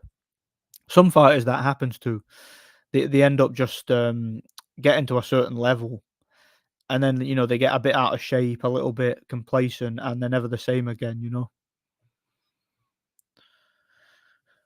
Emeritus Stanionis has been inactive for nearly 2 years. It's like PBC are deliberately keeping him on the sidelines on purpose, maybe to keep the spotlight on Ennis. Well, they probably want Stanionis to be an opponent for Ennis, and they want to make sure that they keep him undefeated and keep him undeveloped before that fight. I would assume so.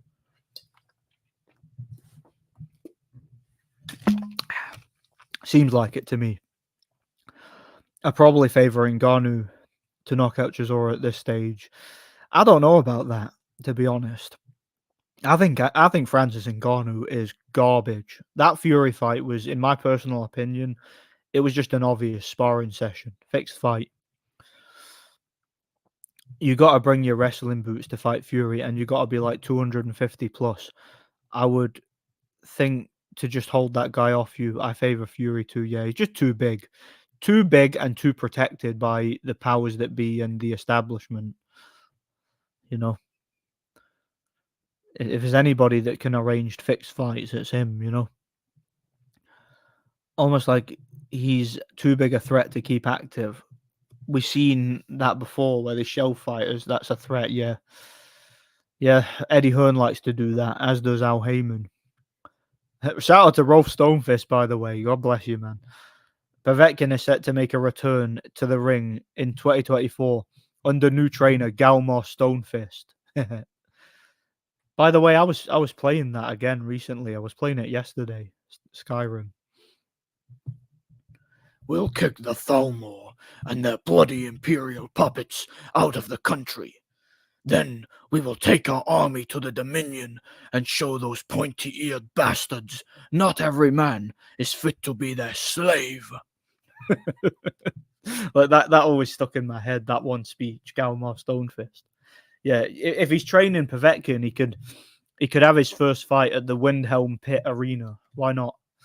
He could take on like a Frost Troll or something just to get started.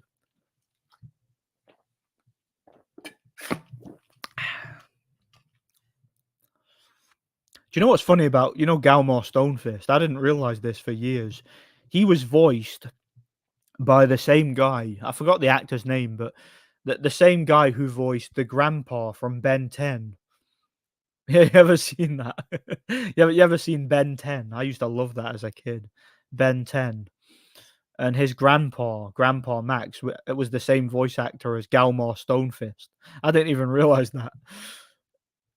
Usyk did lift Fury up, and he managed to push him back in the face-to-face. Usyk straight up punked him, and Fury looked uncomfortable. Yeah. Fury's gay, man. Fury's a homosexual. No doubt about it. He's an LGBT icon. That's why he likes putting his face on other men's face and talking about them wanking him off and that. I suspect that's been the agenda with Fury, for him to promote LGBT. He's been promoting it for years, Same with Chisora. We know that about Chisora. So when Fury says that he spent a romantic night with Chisora, essentially insinuating that they sodomized each other, I believe him. Because look, we've known since 2011 that Derek Chisora is a homosexual. He admitted this many times. So when Fury says that, given the history between the two, I believe him. I believe every word of it.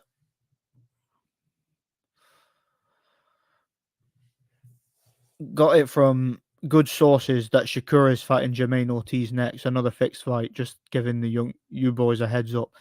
Yeah, every Shakur fight is the same. Boring slap contest, fencing, tap each other's gloves and pretend to fight, and Shakur gets the decision because he's the A side, just so boring, man. Like, boxing is just so boring. It really is. It really is. I didn't get the reference. I thought Povetkin was legitimately coming back now. Galmar Stonefist is a character from the Elder Scrolls V Skyrim. He's Rolf's brother. He's his older brother, I believe. And he's kind of based. He's one of the most based video game characters ever. I think that Pulev still beats Zhang if they fight, because if you watch what Jerry Forrest did to Zhang and what Pulev did to Forrest, I don't know. It would be interesting. Even Joyce Pulev. Hmm, that would be interesting. Pulev could outbox Zhang for sure, but Zhang, I could see Zhang catching him. Pulev gets caught a lot more than he used to in his prime, so I could see him getting caught and dropped and maybe knocked out early. But if he could last to the later rounds, he could win it on points. I really think he could, you know. Was Fury always a homosexual? Even in the base days, he kissed Chisora. Do you know what? In retrospect, I suspect he might be. You know, he might have been.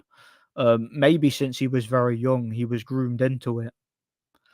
I mean, that whole family is so weird, man. The Fury family and Chisora is so weird as well. And just the way everything worked out with that lot is just so strange. So I suspect Fury has always been a bit fruity. And I suspect it's been like that ever since his younger days. Like he was maybe molested or something, or he was maybe indoctrinated, groomed by an adult when he was a kid. I don't know. It just seems that way to me, you know. I feel bad for him. Is what it is. God bless him. Fury's gay. Ew. Yeah. Yeah. Ew. And he's not gay. He's miserable. He's just a homosexual. You know, gay means happy. You know. Yeah. Shout out to Larry. Good to see you here, brother. God bless you. Yeah, it's good to be back, man. Doing a live. Jermaine will be totally dead at the weight against Sugar. If it was a real fight, I favour him to win, even if he's drained. A healthy Ortiz, heavy bag Shakur. Yeah, Jermaine Ortiz won't do anything. He'll all of a sudden forget how to box, you know? Was Fury's depression caused by him hiding his homosexuality, possibly? Um, I don't think so. I don't think Fury was ever really depressed. I mean, he's kind of miserable, but he's just a miserable person. I don't think he was depressed. I think that was just an excuse for him to fail a drug test and act like a degenerate, you know? He's just a narcissist, basically. Is what it is. What's your favorite tracksuit brand and sneaker daily trainer brand? That's a tough question, actually. I've got loads of tracksuits, by the way, but like I don't buy them like specifically for the brand. I just buy them because they're comfortable for training and that. Like I've got several like Lonsdale tracksuits. They're kind of cheap ones, but I've also got Everlast ones and a few Adidas ones as well. I'd say they're probably like the best quality ones, but they're a bit more expensive. I've got a couple of Adidas trainers, and yeah, I think I'd say Adidas are probably the better ones. You know, the better quality brands. I think. Plus, they look kind of cool as well.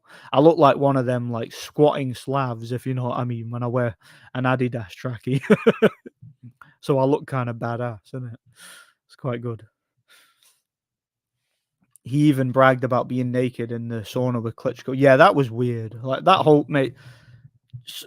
Like I said, Fury is an LGBT icon. Whether he even realizes it, whether his fans realize it, I don't know, man. It's a shame because he claims to be a believer in Christ, but would a genuine believer in Christ talk about his best friend giving him a hand job?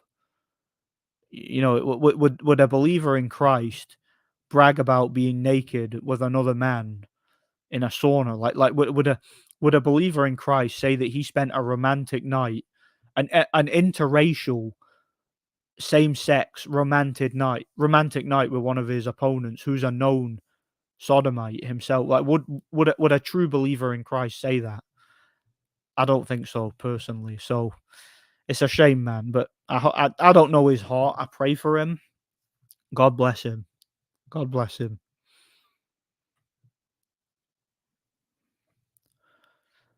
The PBC Protected Boxers Club have produced the frauds in boxing. Whenever they fight top guy at top rank, it's 50-50 on paper until they easily get destroyed, like Wilder, Fulton, and Spence. Yeah, because it's like you're saying, when they fight a guy who's also protected and who also has, a bit of backing, all of a sudden these guys are just average. like you say with Spence and Fulton, they just looked terrible. They really did, and they didn't look how they were advertised to be for all them years. Is what it is. Thoughts on the Haney Prograis fight, Nordic? I just wanted to see a good fight, and it was so hard to watch the way Haney fights. I just think Prograis sold his title, sold his record, sold his name, and sold out. He got himself a retirement check and did what he was supposed to do on paper, which is let Devin Haney win on points. Looked fake to me from what I did see of it. I think Usyk in a fair fight would beat Fury. This all depends on the referee and judges. Yeah, yeah. If you, look, put it this way: if you get a fair referee and three fair judges, I give Usyk a chance. I still favour Fury, but I give Usyk a chance of winning on points. I don't think he will stop Fury. I think if anyone gets stopped, it's Usyk. But he could beat Fury on points in a fair fight, but it won't be a fair fight. I don't think. Stylish, bro. Thanks, man. I appreciate it. Yeah, I do have a pretty awesome style when you think about it. I'm kidding. I just kind of wear what's comfortable. It's just whatever I feel comfortable wearing. Fury is an unsaved reprobate. I hope not. I suspect I suspect you're right. I hope not. I pray otherwise. I pray that that's not the case. God bless him. Why this Fury, a true believer, acts like a homosexual and then expose that stuff? Yeah. I just find it very hard to believe that any true believer in Jesus Christ who fears the Lord and is truly repentant would talk about sodomizing another man like that and make a joke of it. I just don't find that funny, especially on a public platform where you're promoting that type of behavior to children as if it's somehow acceptable. He's got a wife and children who supposedly he loves his wife and children, right? Yet he's going online, on air, in front of thousands of people and talking about having a romantic night with another man who is a known sodomite, Eric Chisora, a known homosexual. I mean, what do you think that's like for his wife and his kids having to listen to that? I don't understand how anybody could openly support Tyson Fury when he does things like that. What do you think it's like for his wife and kids having to hear him go up on an interview and say that his best friend gives him hand jobs and wanks him off whenever he asks him to, and says that he spent a romantic night with another man? How can how can anybody sit and listen to that and think that that's okay for a guy who's married with children to go up and say those things in public? It's disgusting. It makes me physically sick to hear that from somebody who is supposed to be my brother in Christ to say those things. It deeply upsets me. It offends and upsets me. It does. Like, come on, man. Oh man, I'm getting heated here, and I shouldn't be. The top five most technically skilled power punchers in current day boxing. Well, I think Golovkin has got to be up there as one of them. uh, in terms of power punches and just the technique behind punching, being able to get the most out of it. He definitely, I'd say Golovkin number one. Um, Lomachenko number two, like in terms of technical ability in power punching. Because again, I think Loma hits a lot harder than people think. It's just he's fighting guys that are a lot bigger, so he's definitely one of them. I would say Povetkin is up there, because again, he fought guys significantly bigger than him. But if he caught you at the right moment with the right punch, you'd be out cold on the canvas for 30 seconds. So he's got to be up there. So that's three guys there. Naoya Inoue's got to be up there. Because for the same reason, small guy, physically really, really strong, can move through divisions and can put people to sleep. Inoue is a monstrous puncher. Beterbiev, need I say any more? Beterbiev, monster puncher, really, really technically astute, turns his punches over perfectly, as far as I'm concerned. How many was that? Was that four? I try to think of who else. Just because you're talking about power, aren't you? Power punches, guys who turn over their punches and can get the most out of them. I'd say a guy like I think of someone else, man. Man, that's a hard question. Maybe a guy like who was on my mind there? Chocolatito. I think Chocolatito hits really hard for his size. I think his technique is fantastic. Like when he was fighting guys his own size, he was demolishing them. So he was a monster puncher. So I think he definitely has to be up there in terms of like power punching, like technically skilled power punching. He really was. Yeah, I don't know why I mentioned interracial. It just made it sound a bit like more humorous, a bit funnier. Prime Pulev, yeah, Pulev beats Wilder easy in a real fight. If it was a Wilder fight where he has to sign the Wilder contract, he'd probably take a dive. But in a real fight, I think he either stops him late or he beats him on points. I think he would jab Wilder's head off all night. Like Wilder would do what what's his name? That French guy. Johan Duhaupas did to Wilder. He'd just jab his head off all night, but he would finish the job and he would win it, I think, in a real fight. You know, looking specifically at Christian Mabili and Subaru Matias, I always had a suspicion that those guys were on EPO PEDs. Both guys have unnatural punch volume. Yeah, I think a lot of fighters at a high level are on EPO. No doubt about it.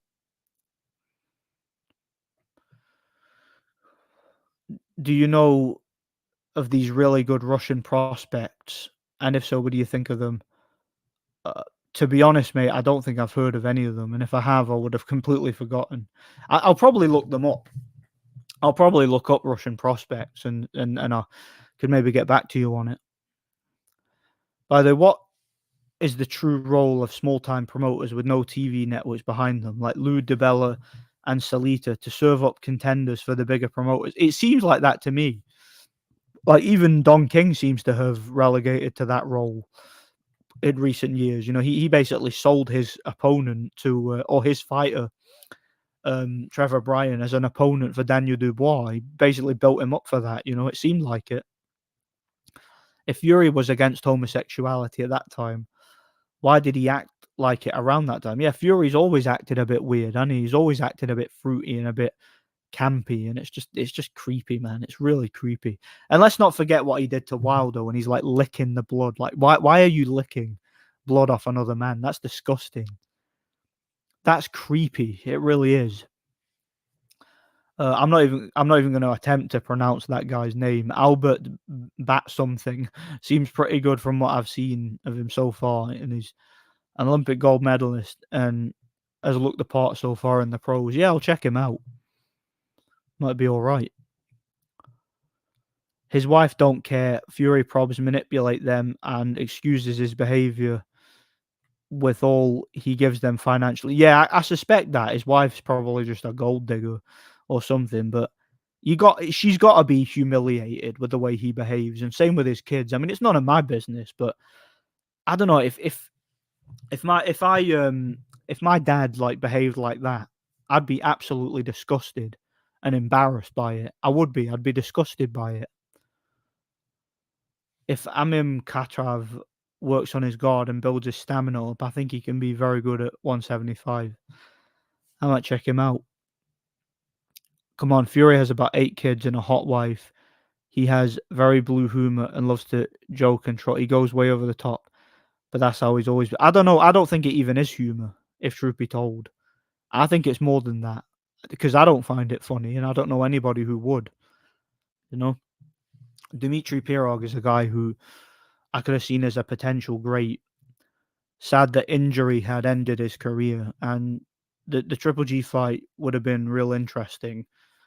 Although I think Triple G would take it. Yeah, I did a fantasy fight video for that, and I see it the same way. Interesting fight, but I think Triple G either stops him late or wins on points. But it would have been a great fight, and he was a great fighter. They were both great fighters. Ataev, the Olympic gold medalist, is super skilled. He reminds me of Usyk. Yeah, I'll need to check him out, man. Muslim. Wow, is that a real name? Is this like a Dwemer or something? Like, is this like a Dwemer from Skyrim? Are you just winding me up? Nah, if I'll see if he's real. I'll check him out. Fury having all these kids probably because he might have to sacrifice one or two down the line. Also, his cousin's death was dodgy as well. Hmm. Yeah, I'll need to look into that. World Championship gold medalist, I meant. Imam Katiev is very great. Great power, solid fundamentals. Man, you guys know all these Russian fighters with like crazy ass sounding names. I'll need to look them up. I really will. So that I can keep up with the latest goings on in Russian boxing, you know. He's your typical great amateur who turns pro. He's actually a great style for the pro game. Fastly adapted and progressing for each fight. Check him out. Yeah, we'll do. Looking forward to it. Would be great if you check that list out. I rate Agrabah and Atayev in particular. Awesome. We'll see what they're like then. Yo, I wasn't expecting you to get back and you still be live. Do you give Lyndon Arthur any chance against Bivol? No. Lyndon Arthur will do nothing in that fight. He will get dominated, and it's an absolute mismatch. And the fact Lyndon Arthur is getting a world title shot just shows that you don't have to do anything substantial in boxing to get a title shot. It's a complete mismatch. Iman Kateyev is fighting on the Baturbiev Smith card, if I'm not mistaken. Is that card happening in, was it February? Because I'm sure that was supposed to happen last year, and I think it got postponed till February or something. Or am I mistaken there? I'll be back in a second. I'm just going to the toilet again. Need another piss. Drinking too much iron brew.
Okay, where was I?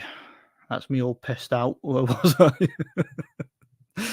I'm sorry, guys. All peed out. All right. Triple G sold out. He could have easily knocked Canelo out, but was throwing 10% of his power and letting Canelo hit him. Yeah, that was an obvious sparring session. And it seems as if that fight has been edited because I remember there was a moment in that fight, and I wasn't the only person who noticed it. People pointed it out in the comments. There was a moment in that fight, watching it live, where Triple G hit Canelo with a jab, and it knocked Canelo off balance and hurt him badly. And then Triple G stopped and let him recover, and he actually backed away and like signaled to him to recover. and that's I watched, like, the, rounds that I remembered that happening, and it wasn't there. It was as if it had been edited out of the footage of the fight. So that was really strange because I remember it very distinctly, and I wasn't the only person who saw it. Several other people saw it on that same night. I have a feeling that Smith is gonna upset Beterbiev. I think he may be taking a beating and just pull a massive left hook out of the bag. Yeah, he's got a puncher's chance in that fight. I mean, I do favour Beterbiev, but I wouldn't be shocked. I wouldn't be at all surprised if Callum Smith landed a shot and got the upset. Thoughts on the wars? It depends on which one, doesn't it? I have a better chance of hooking up with Kim Kardashian than Lyndon does of beating Bivol. Probably, you know. I don't rate Bivol as highly as other people.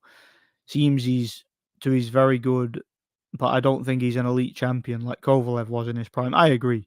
Kovalev was way better than Bivol, prime for prime. And I think Vosdik was too. I think I think even Adonis Stevenson would have been a difficult challenge for him, prime for prime. I just think Bivol has been a little bit lucky to fight who he's fought. And his opponents just haven't seemed interested in winning.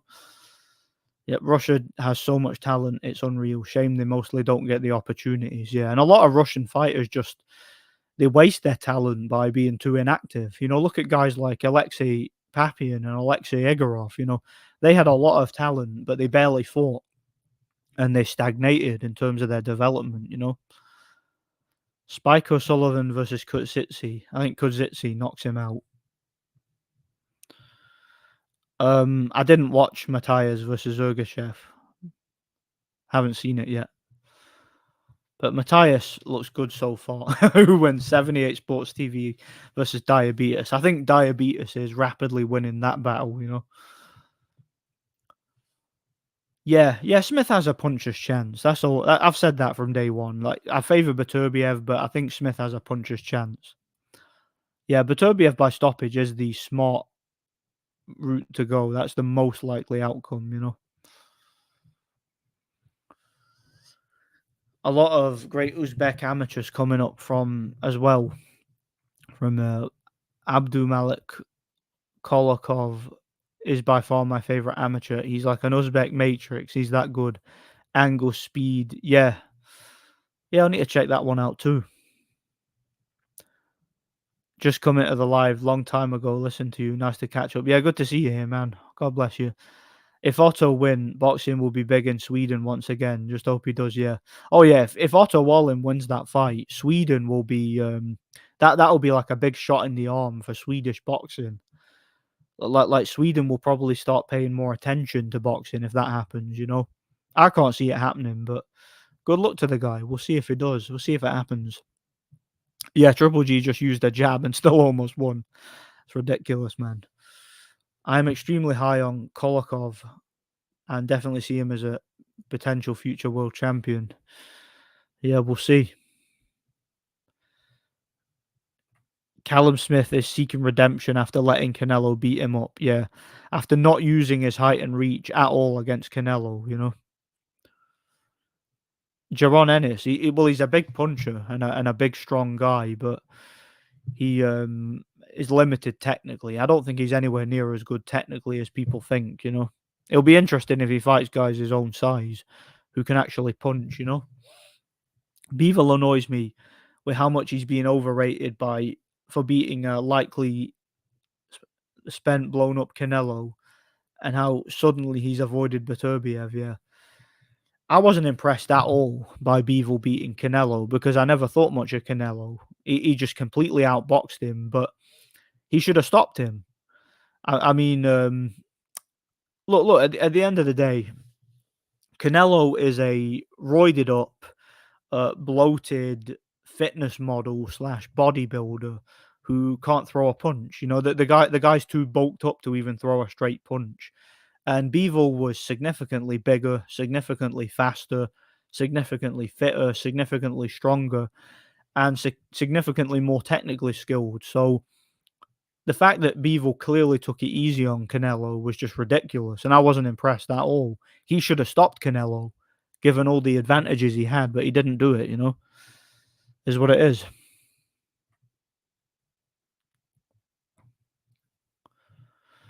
Bivol isn't as great. He's only rated because of the Canelo, who's a complete fraud, yeah. Yeah, that sums it up perfectly. Fantasy fights, who would win? Inoue versus Barrera, 126. Duran versus Loma, 135. Triple G versus Jones, and Holyfield versus Usyk. Hearns versus Alvaroid. I would favour Barrera on points against Inoue. I think Barrera was more proven on a technical level. He was insanely tough, but he also had a great back foot game. He was great on the inside, amazing stamina, great power, amazing chin. Barrera, I think, would outbox him. I think he would have trouble early on, but I think he would figure him out, and I think he'd win on points. Loma, I think, would outbox Duran. He would struggle with the strength and power of Duran, but I think Loma's so much more technically skilled. I think he'd win on points. Triple G could probably knock out Jones because he would catch him with a big shot. He'd probably come from behind, but he'd catch him and he'd knock him out, I think. Kind of like Glenn Johnson did. Holyfield completely Usyk completely schools and dominates Holyfield, in my opinion, and schools him and wins on points. In a real fight, Hearns knocks Alvaroid out early in a real fight with straight punches, you know? Who wins, John Boxing or the straight jacket? The straight jacket. John Boxing needs to be kept away from society, you know? Otto Wallin was pushing the vax on people. Yeah, yeah, he was. Yeah, that's a shame. Yeah, Bivol I think would beat Benavidez because Benavidez would be moving up, and I think Bivol's a lot more consistent, a lot more athletic, and he's in a much better shape. I think he'd outbox him, and I think he'd beat him on points. It's funny how if Benavidez did move up to fight him, he would still be the bigger man, kind of like Ramirez was, you know. Johnny Boy Boxing versus Rabsi Nesbitt. Who wins? I'd go with Rabsi Nesbitt only because he's Scottish, you know. Shout out to Triple B. God bless you, man. Good to see you here every time, man. My man Nordic in the house. How demonic is the Day of the Reckoning? Yeah, that was creepy. Where they're making them all look like zombies. That was creepy. Like, what were they trying to say with that? Exactly. Are they literally just trying to say this is a bunch of corpses about to fight? Like, it's just creepy, man. I don't know what that was all about. It's creepy. That's all I can say about it. Problem with Kolmatov and other Uzbeks is they have absolutely no idea how to fight inside, which will cost him against Lopez, for example. Yeah, yeah, something he's have to learn as a pro, you know. Could Pacquiao come back and beat Crawford, or he's simply too old at this point? He's too old. Pacquiao from 5 years ago, I would have picked over Crawford, but he's too old now, and he gets beat on points, I think. I don't think Crawford would stop him, but I think he'd win on points. Your perspective on Canelo's KO of Kovalev. It was a fixed fight. Kovalev was sparring with him, taking it easy, missing punches on purpose, pulling his punches. Then he took an obvious dive, in my opinion. That's clearly what happened. Mhm. Yeah, great to see you here, man.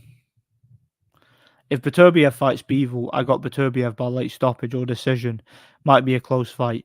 Do you know, I think Beterbiev's past his prime now, so I think I would favour Bivol on points. But Beterbiev from like 3 or 4 years ago, I think could stop Bivol. I think he'd stop him late. Bivol is... Oh, this is running out of battery. Bivol is aging Beterbiev out, if not ducking him entirely. Yeah, I agree, he is. He's definitely aging him out, because he doesn't seem to want that fight yet, does he? Maybe either waiting for him to retire or waiting for him to be past his prime before fighting him, you know? Is Williams Zepeda a future title holder? If we look at the rankings, it seems like he will fight Denis Beranchyk, Usyk's friend, for the vacant WBO. Thoughts? I've never watched him fight, so yeah, well, I don't think I have anyway. So I don't really have any opinion on it, you know. My apologies. Andrade said he's moving back down to middleweight. Can he win a belt? I don't think he'll be Janibek at this stage, but if he fights one of the other title holders, then maybe. Who even holds belts at middleweight? Like who are the middleweight title holders? I don't even know. Does it not concern you that Pacquiao is a Mason? Yeah, it concerns me, but I guess he had to have any success in sport. You know, they don't just let anybody become a multimillionaire, do they? Zoo versus Pacquiao. I think Zoo has a puncher's chance if he could catch Pacquiao with that like laser focus straight right hand. But I think for the most part, Pacquiao would outbox him. He's quicker, a little bit more skilled, more athletic, better stamina, better chin. I would favour Pacquiao on points, but it'd be a difficult fight early on, you know. Yeah, he could if he wants. Um, Kovalev was tapping Canelo's guard with his jab and not throwing any power shots. Yeah, he was. Yeah. Taylor versus De La Hoya. Taylor on points, I think, in a close fight. Kovalev goes harder in sparring than he did in the Canelo fight. Yeah, he was trying very hard not to knock Canelo out and being very careful, you know, and that's very clear to see. Go and look at Precise's film study. He proved it definitively, you know. Dillian White runs away from Pulev back in 2017 and he still talks shit about Pulev. I want Pulev to shut him. Yeah, Dillian White ducked that fight. So did Jarrell Miller, remember. Both Jarrell Miller and Dillian White were ordered by the IBF to fight Pulev. Both of them pulled out and ducked him. So yeah, they didn't want to fight Pulev, clearly. It's a shame he never got those opportunities, you know. White needs to do one. He is a certified cheat, and his performance versus Fury was shocking. Yeah, he threw the fight. He threw the fight. He didn't even try to win. Clearly, he threw the fight. Oh yeah, Lara holds a title, doesn't he? It's like the WBA regular or something. So yeah, he could beat Lara. He could win that title, you know. Will all in Otto Wallin. Oil drug AJ. Otto has a lot of experience smashing black women. Yeah, well, it's his, you know, that's his thing, isn't it? That's what he likes. So maybe he will do it. We'll see, won't we? Despite it being vacant and him ranked number 2, I bet they still find a way to corruptly not give Dennis Berinchik a shot at the WBO title. He's been ranked in the top 3 for about 5 years. Yeah, that's unfortunate. That it's probably just because he's Eastern European and he's not willing to take dives, so they're not giving him a shot. You know, Yanibet holds the IBF and WBO. Lara holds the WBA.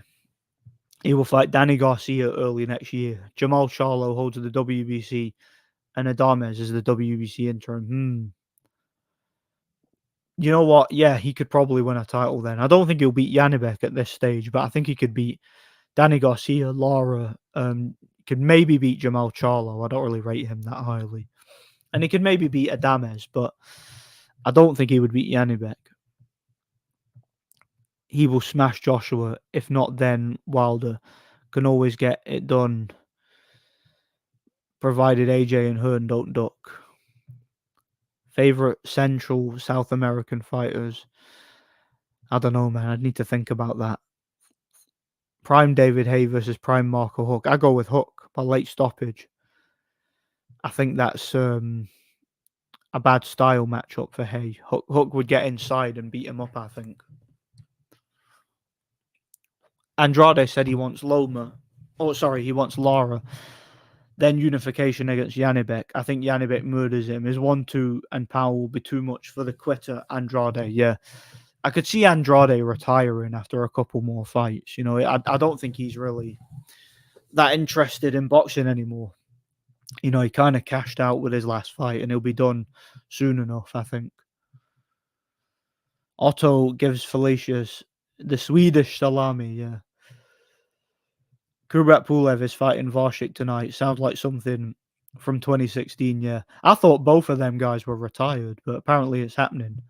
I think Pulev will win pretty easily. Pulev's in much better shape and he's been much more active. I know he's not been active, but he's been more active than Varshik.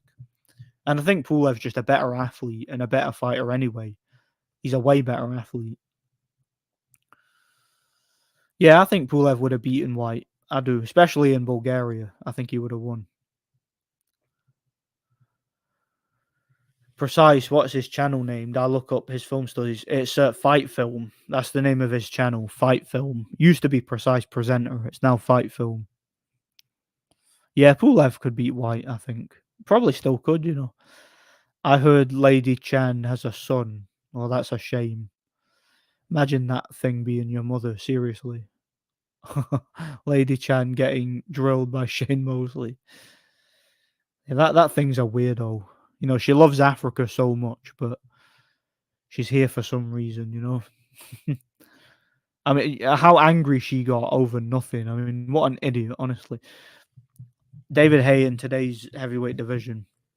I give him a very good chance against anybody in today's heavyweight division, you know. I've heard Lady Chan has some big rounds with Otto Wallin. Done some big rounds with Otto Wallin. Yeah, Hook was a world class cruiserweight. He really was. I want to see Pulev versus Wilder even now. I don't think that Wilder would put the right hand. Pulev is too smart. Yeah, Pulev could beat Wilder in a real fight, but would he agree to read the script? I don't know, man. All the rest of them have, except Fury, because Fury is an LGBT icon. So he was he was allowed to win, basically. Yeah, Wilder did duck Walshik. They had a fake drug test because Walshik refused to take a dive, innit? Just like with Povetkin. Does she really, though? Yeah, Povetkin stopped with Walshik in 3 rounds in Russia. Most overrated hype jobs: Wilder, Devin Haney. Who else, man? There's too many. You know the guys. You know the fighters. Tank Davis. You know they're all bums. I don't know. Does he not already have like a woman to oil drill? No. I don't think Hook would have beaten Usyk or Briedis. I think he would have done better. He would have given them closer fights, but I don't think he would have won. Yeah, I think Pulev knew his role against Joshua. He claims he was ill, but I just think he knew his role and he didn't come to win, basically. Yeah, racially biased. I think Janibek, yeah, she is. I think Janibek would knock out Bumdrade, Charlo, Lara, Eubank inside 4 rounds, but I think Adames will be competitive. I still think he wins. I don't think Janibek would stop them in 4 rounds, but I think he would beat them. I'd favour him to beat them, probably on points, personally. I think he would. Because I don't think he's the biggest puncher, but I think he can punch. He can keep them under control, you know. What's the biggest male name Clarence Shields could be? Sonny Edwards, maybe. Maybe Sonny Edwards on her best night, you know. I don't know if racially biased, but she's biased towards Gay J when she don't realise he's a batty man. Imagine her reaction when AJ comes out. Yeah, imagine all the heartbroken little young girls who are going to be, you know, because AJ, I've heard he's a good looking guy. I wouldn't know because I don't take it up the ass, but apparently a lot of minority women really like him, you know. He's kind of like their ideal husband, but it's going to be heartbreaking for them when he comes out, you know. It'll be like George Michael or something, isn't it? Yeah, she'd have a good chance against Sonny. Yeah, a draw with Charlie Zelenoff. To be honest, I think Charlie Zelenoff would actually beat her. Because if he opened up on her like the way he opened up on Wilder, he'd probably stop her like that other guy did, you know. She did. She sent text messages to Johnny Boy saying she wanted to suck his cock and all that. Lady Chan did. That was funny. So yeah, she likes some white guys anyway. No, I think Inoue's getting just as much recognition as he needs. You know, I thought he was overrated before. Now I think that the hype he's getting is justified based on what we've seen. You know. Yeah, Sunay would probably he could maybe beat her on points, but she'd probably still beat him because it's Sunay. Sonny Edwards will oil drill Lady Jan. Stun it. Is Sunay still ducking your messages? Or is there more drama between you and Sunay? Whatever you do, don't send Sonny to my channel because I just can't be dealing with that level of autism, man. I can't be dealing with it. I don't even want to spar him. I don't need that kind of attention, you know. Double TF did I just come back to? Yeah, it's no longer a boxing discussion. It's now a discussion about sexuality and Corys and stuff like that. Unfortunately, hey, I didn't bring this stuff up. Blame the chat. Don't blame me. You know. Does Lady Chan like BLM destroying the place and their co-founders living in white neighborhood while robbing black people? Yeah, well, do you know what? They get what they deserve.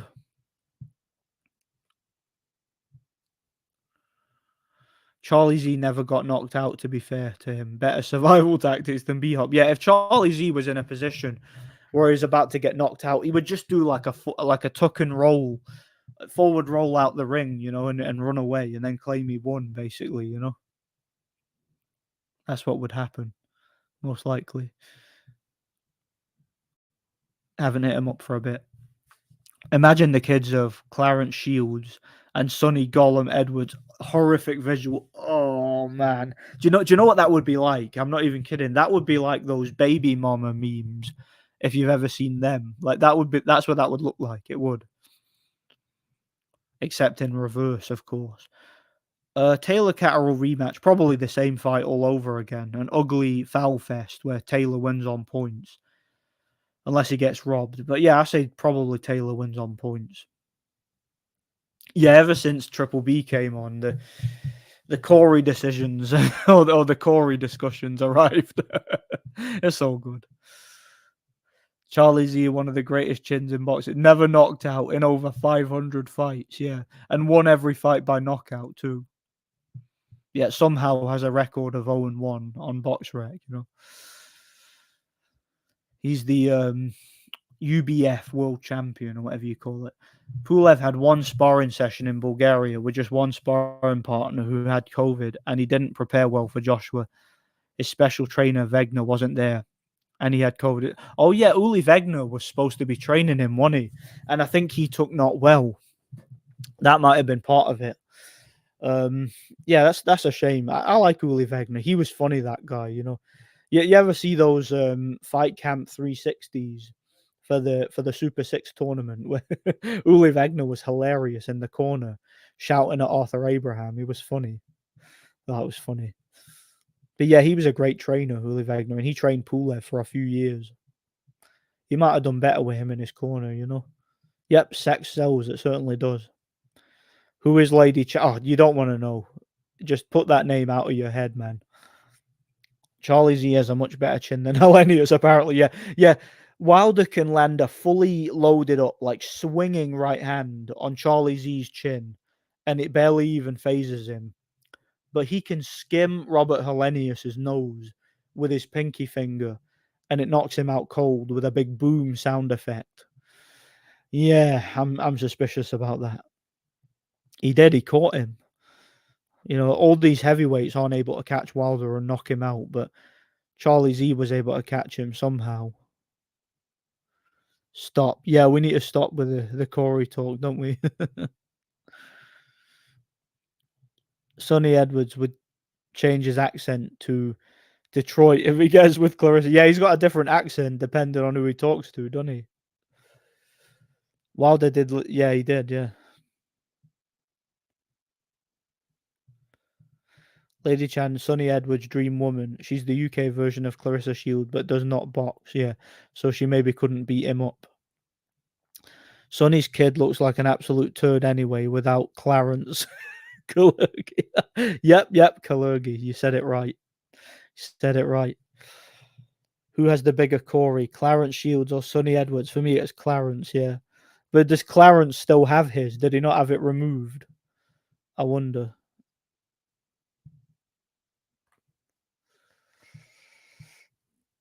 How is Chan racially biased? I don't know. I don't watch her channel, so I don't know.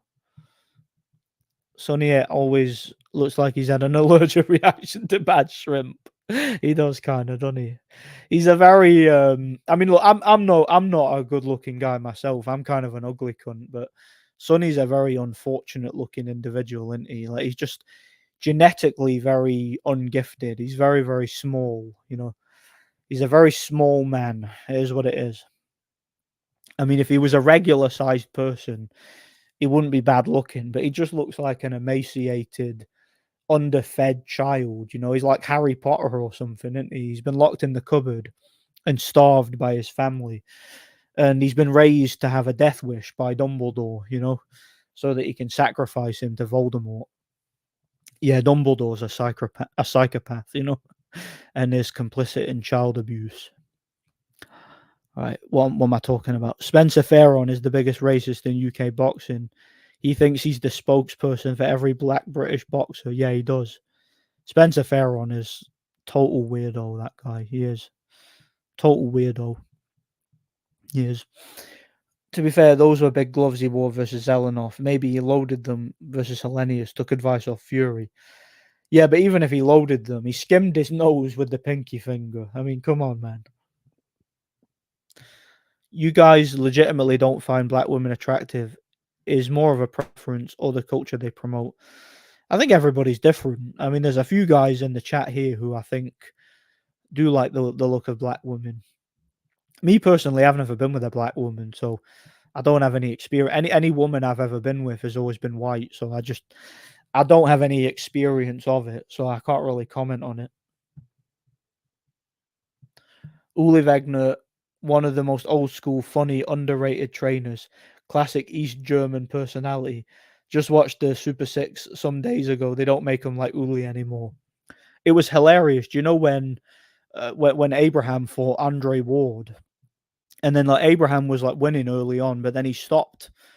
Like he stopped throwing punches, and Uli Wegner was screaming up on the ring mat, and then one of the like commissioners told him to get down, and he was like, get down, get down. He kept repeating it, and Uli Wegner just turns around to him and goes, I can hear you, but like he says it in German. It's funny. Like that guy got so animated in the corner in fights. It was so funny. Like, Otto, Scheidene, that's Fighterboxen. He's like, oh, he's like Mickey from Rocky, but he said like a German version. So funny, man. It was so funny. Really was. Spencer is off making fake African accents to harass Triple B. Yeah. Yeah, he doesn't like Triple B, does he? He certainly doesn't, because Triple B is based. Hence the name of his channel. All right, where was I? I'm getting more comments here. Where was I? I think Joshua is better up close fighters than Pulev, but not a better boxer. Yeah, Pulev's got a better jab and he's a better long range boxer. But inside, Joshua seems to be able to defend himself a little bit better and be able to shorten his punches a bit, you know. But I think from long range behind a jab, Pulev had a very good chance of winning. He just boxed very poor, I thought. I think he could have won in his prime. Like, see when they were first set to fight back in like 2017, I think Pulev would have had a much better chance of winning, maybe on points, you know. I think he could have. Yeah, Charlie Z was able to take them. If Sonny was a heavyweight, I think I'd laugh at him more. Yeah, because you wouldn't feel as sorry for him if he was a heavyweight, because he could probably kick your ass, you know. I wouldn't even spar with Sonny. He's too small, man. I'd be scared to hurt him if I sparred with him. Is what it is. John Ruiz trainer used to crack me up. Oh yeah, Norman Stone. He was funny. Him all the time. He was thrown out, and they cut the camera to him screaming in some locker room. Watching the rest of the fight on TV was hilarious. Yeah, that was when he fought Andrew Gallotta. John Ruiz versus Andrew Gallotta, and he got kicked out by the referee Randy Newman. Yeah, that was hilarious. That was funny. Have you ever seen it when Norman Stone, when Nikolai Valuev beat John Ruiz in the first fight, and then Norman Stone grabbed the belt and refused to hand it over, and then Valuev's coach punched him. Like, he walked up and punched him and took the belt off him. Crazy, man.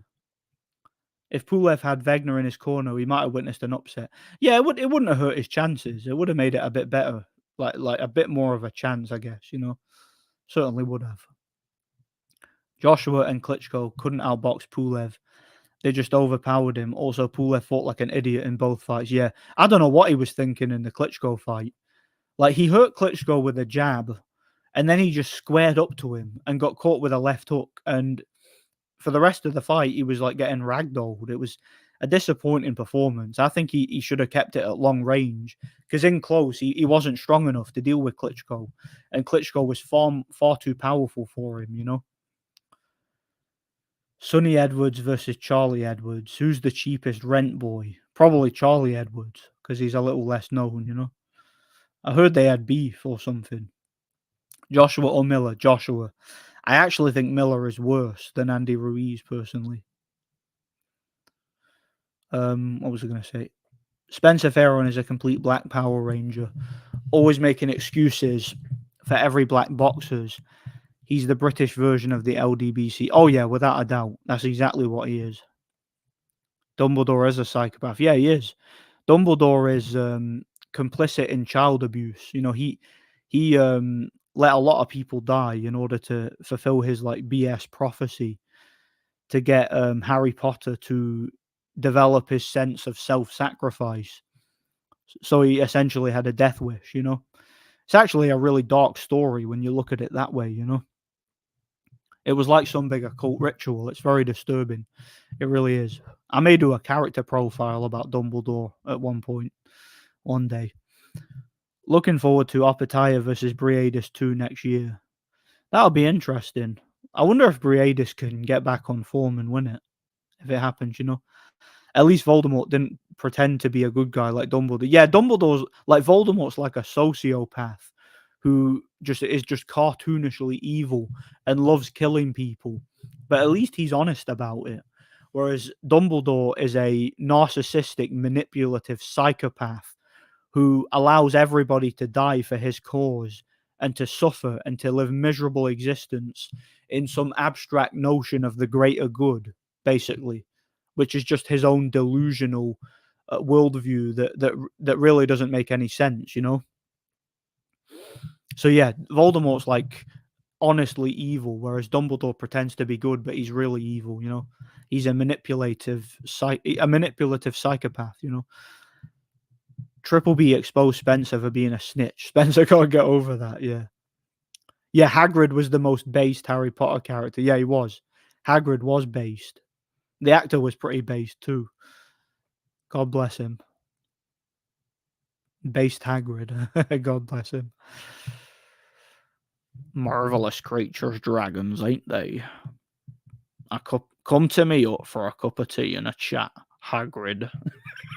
Remember, kids, if a hairy man in his 50s sends you a letter while you're in school and tells you to go to his hut for a cup of tea and a chat, you're supposed to do it. It's the right thing to do. Back in a second. I just need to get my charger.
Okay, I'm back. Thought my thing was about to die then. Just managed to get my charger in time. Okay, where was I? We was talking about Pulev, Harry Potter, Hagrid, all sorts of shit. Like, where were we? I don't think that Joshua could take a jab from Pulev the way Vladimir did. No, I don't think so either. Vladimir didn't have the best chin, but he probably had a better chin than Joshua. You know, just saw First 13 minutes of the film study about Kovalev versus Canelo, and wow, already good serious evidence it was a fake fight. Thanks for mentioning that video. Yeah, no problem, Alex. God bless you, bro. Yeah, Precise really broke that fight down frame by frame and proved definitively that it was fixed. Did you watch Chris Billam-Smith's latest fight? You mean his fight against Masternock? No, but I heard he looked pretty poor until he got the stoppage. So I think Jai Opetaya, if he gets the fight, he'll stop him, I think. Do you think the second Wood versus Lara fight was real? Yeah, I do think it was real, but I have some information about that fight.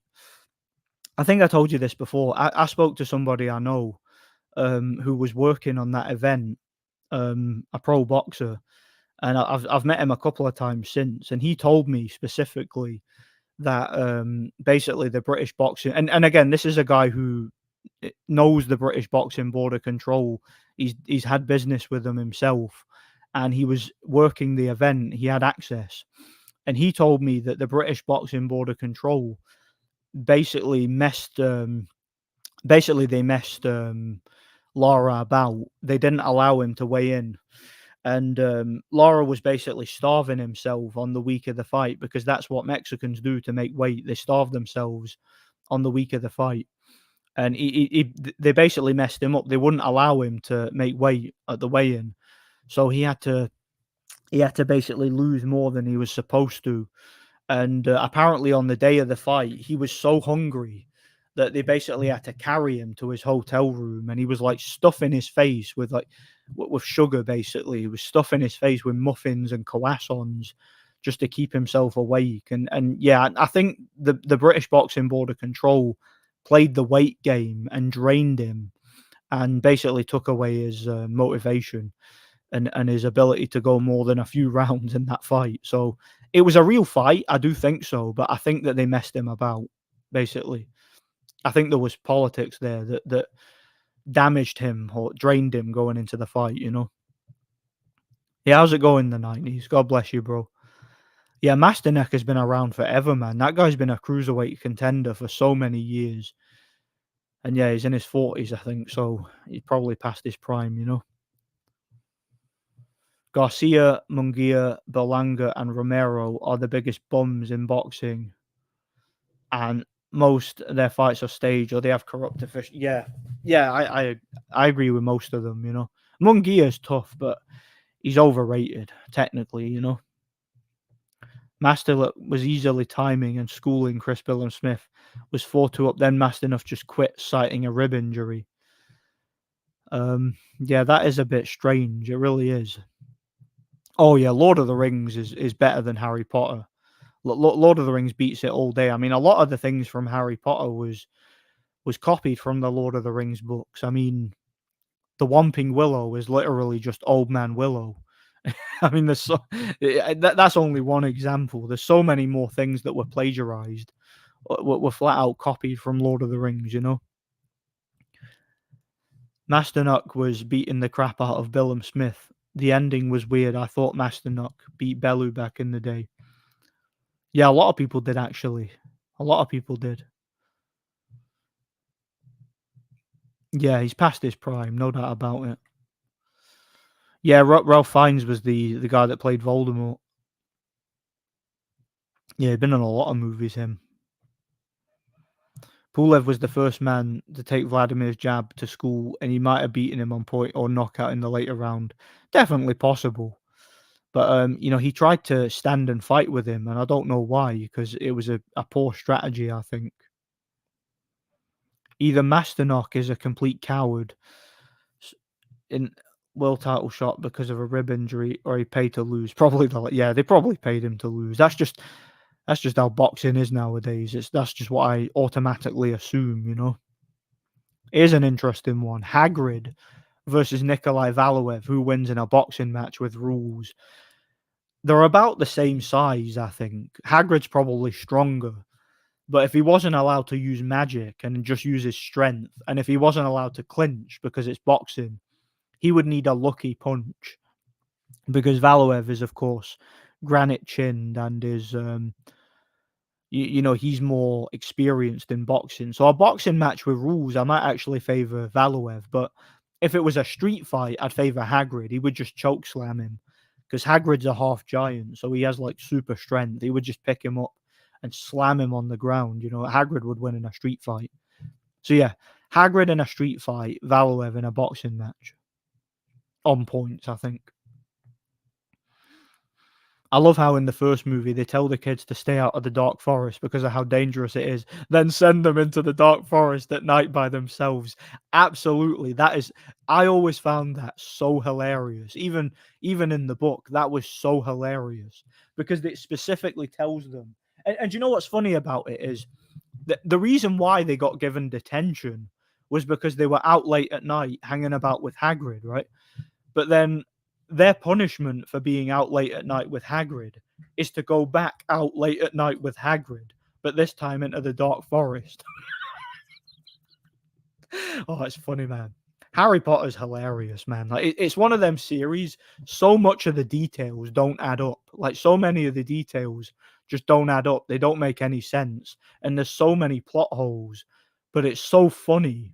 It's funny, and there's sort of an alluring charm to it, if you know what I mean. Like the video games are even better. Like I remember in the PS1 Harry Potter game, I talked about this in my review.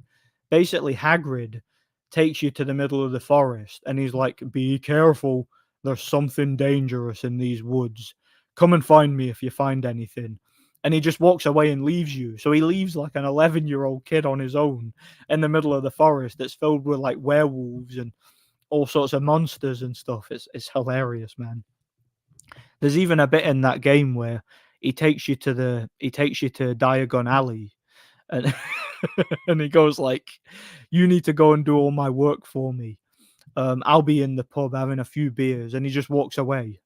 Like he literally he takes Harry to the to Diagon Alley, and then he leaves him there to do all his work while he goes to get pissed. Like it, oh man, it's something about that I find so funny. Like that, there's a lot of like really subtle dark humor that you only notice as an adult, but it's brilliant, man. It really is.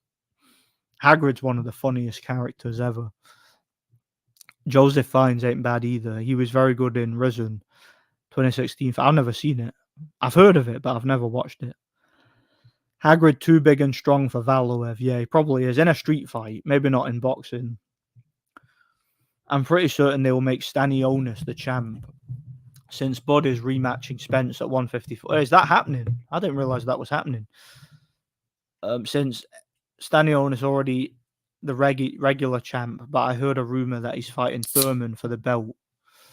It's an interesting fight. I might even favor him to beat Thurman at this stage. Wouldn't surprise me one bit.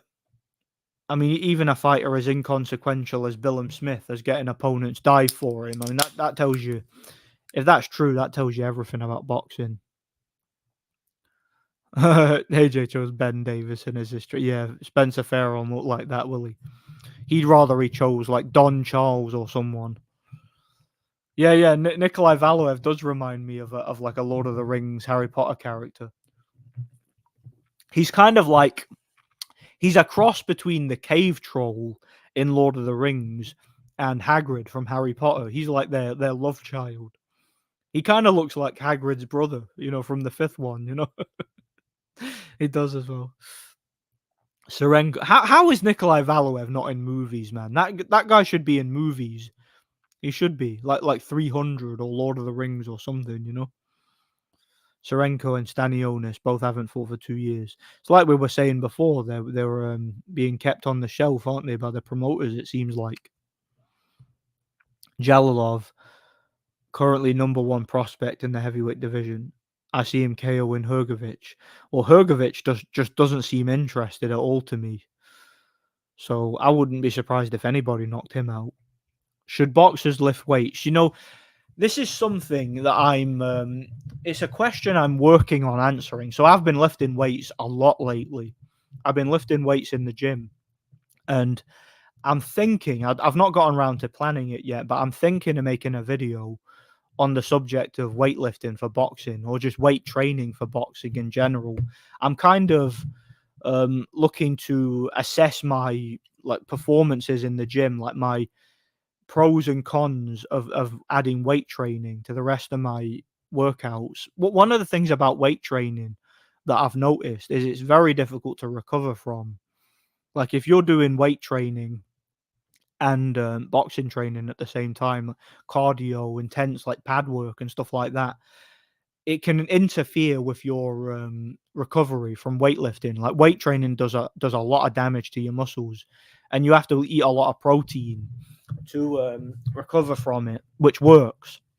And I've been eating a lot of protein lately, but the problem is it can cause you to bulk up. And if you're trying to make weight for boxing, it's very difficult to lose weight while being a heavy weightlifter, you know. So I'm going to assess it right now. I don't have enough information right now. Again, I'm kind of new to weightlifting. I'm kind of a noob in regards to that. I've been mixing it in with my boxing training, and we'll see how it goes. Like in the early part of next year, I'm thinking of making a video on the subject, but we'll see. But it really depends what works for you and what your style of fighting is, you know. Are there any fights that have happened recently that you think were legitimately 100% real? Recently, I've not watched. I've not really watched a lot of fights recently, to be honest. But when I think of just a couple of years ago, you know, if you think of fights like Josh Taylor versus Regis Prograis, you know, fights at that level, where you've got guys that are putting it all on the line, and you look at the two guys at the end of the night, and they've both taken a lot of damage. You know, they both look gassed. They both put their heart and soul into the performance, and one guy comes up short. Fights like that, you know, are real. But when you get fights like Canelo fights, where these guys look as if they're not even trying, you know, they're just playing patty cake with each other, it puts me off the sport, and it just paints the sport into a negative light, you know. Theron, the Pratt, calls white coaches the fish and chips trainers. It's amazing this racist has a platform. Well, could you imagine if I said something like that? Do you think I would have a platform? No, but he gets away with it. But it is what it is. I'm tired of complaining about that, you know. So many fights are scripted to an extent, and any fight where the fighter who is winning against the hometown boy quits when he's winning is fixed for sure. Yeah, I mean, I just don't get why you would quit when you're ahead on points. I mean, yeah, you might have an injury, but if you're able to tough it out and see it to the decision, you can win the fight and then you can repair that injury later. I don't understand how a prize fighter could do that. You know, could quit on his stool the way Masternock did, man. Oh man, it's ridiculous. 78 Flab TV versus Dante's Heart Attack Nation. I would go with 78 because as fat as he is, you know, Dante is like mobility scooter material, you know, he's even worse. Would have had an awful premature stoppage against Warrington too. Maybe he's just protected. Yeah, that was a bit suspect, that stoppage. I mean, don't get me wrong. I was at that fight, by the way. Warrington was badly hurt, no doubt about it. But it was right at the end of the round. The bell had gone. At least give the man a chance, man. You know, give the guy a chance to maybe recover in the corner. Like, have a look at him in the corner and see if he can recover. And if not, then it is what it is. But you know, if it's the end of the round and he's back on his feet, he's beaten the count, I don't see any reason not to give the guy a chance, you know. Leewood is fruity, so of course he's protected, yeah. It's weird. I've got a bit of a soft spot for Leewood because I was actually at his pro debut, believe it or not. I was actually at Leewood's pro debut. I remember that so well. It was in Clifton Leisure Centre in Nottingham, which is right near where I used to live. Yeah, I was at that fight, and I didn't even know who he was at the time. It was on the undercard of Shane McPhilbin versus Simon Clover. So yeah, I've known about Leewood for a long time, but and we've got mutual friends, but I wouldn't say I'm necessarily a big fan of him as a person, you know. But yeah, he is a bit strange, you know. And I've heard other stories about him, you know. Pulev's chin's okay. I wouldn't say it's the best chin, but it's okay. You know, he can take a shot.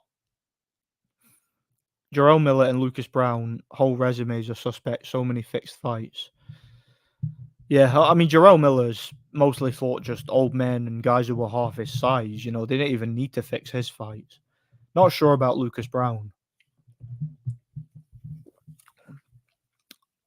Fixed fights for me this year: Tank versus Ryan, Eubank versus Liam 2, Lara versus Wood 2, Shakur versus Edwin, Regis versus Haney, all Jake Paul fights, Wilder Hellenius, Fury and Garnu, Shakur, yeah. They all could have been, you know. Some of them I haven't even watched. Yeah, he has a good chin. Love Harry Potter, but they ruined it with the latest film. Oh yeah, you mean those Fantastic Beasts films? Yeah, they were stupid, those films. I didn't even watch them all, you know. Like I watched the first couple, I never watched the last one. If you had to pick only 5 fights for Ricky Hatton in his absolute prime, which opponents would you choose? And what's your thoughts on him being inducted into the Hall of Fame next year? Wait, is he going into the Hall of Fame? I didn't even realize that. I don't think he's a Hall of Famer. Ricky Hatton was very, very lucky to get that win over Costa Zoo. He got him at the stage of his career where he was just shot and on the verge of retirement. I mean, he was practically retired anyway. So I don't think that's Ricky Hatton's best victory, and I don't think he should be in the Hall of Fame. Pick only 5 fights for him. I don't know exactly. I wouldn't mind seeing him fight.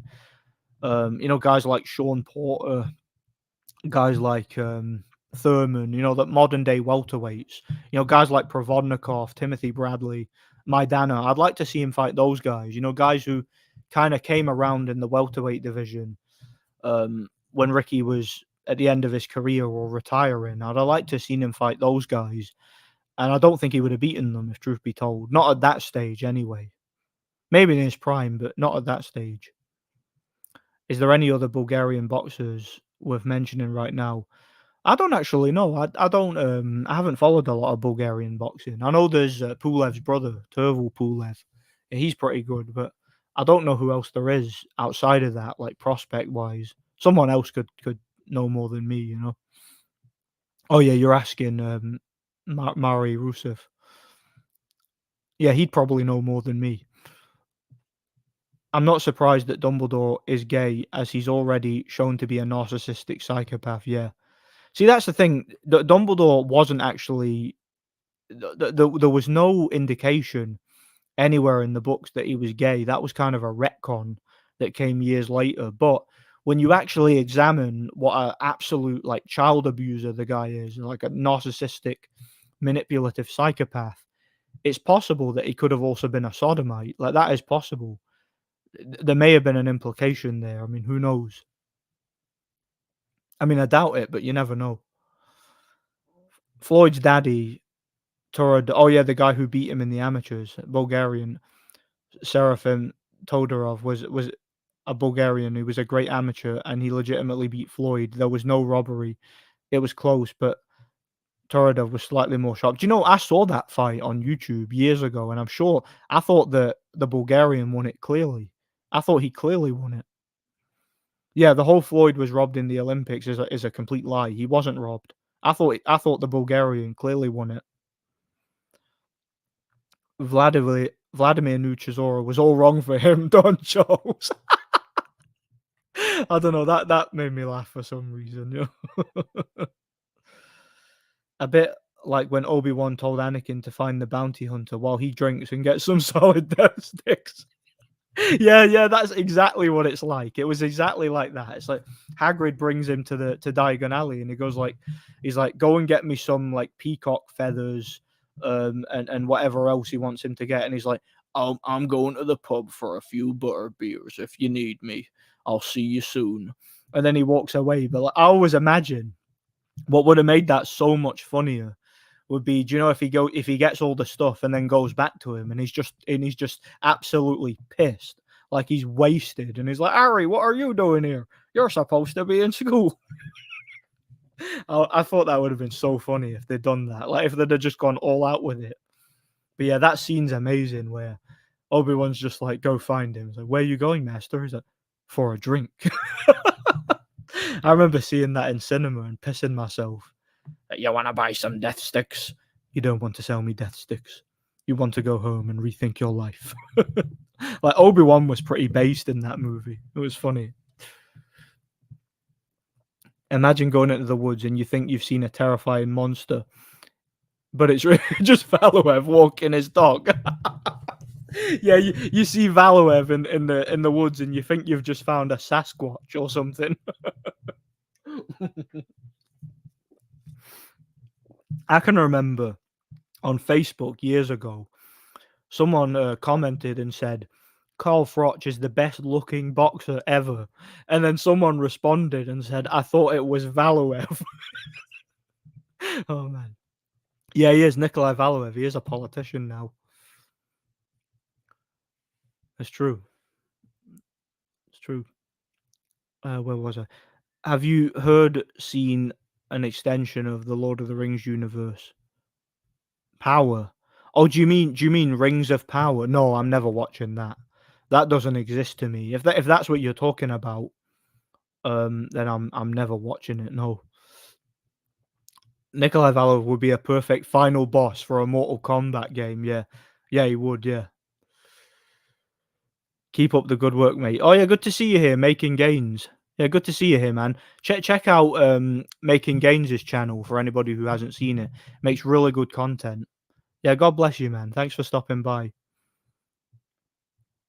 I think boxers should lift weights, but it should be centered towards boxing. Boxers shouldn't be training like bodybuilders. Yeah, that's one thing I would say. If you're going to lift weights, don't do it specifically for size and bulk.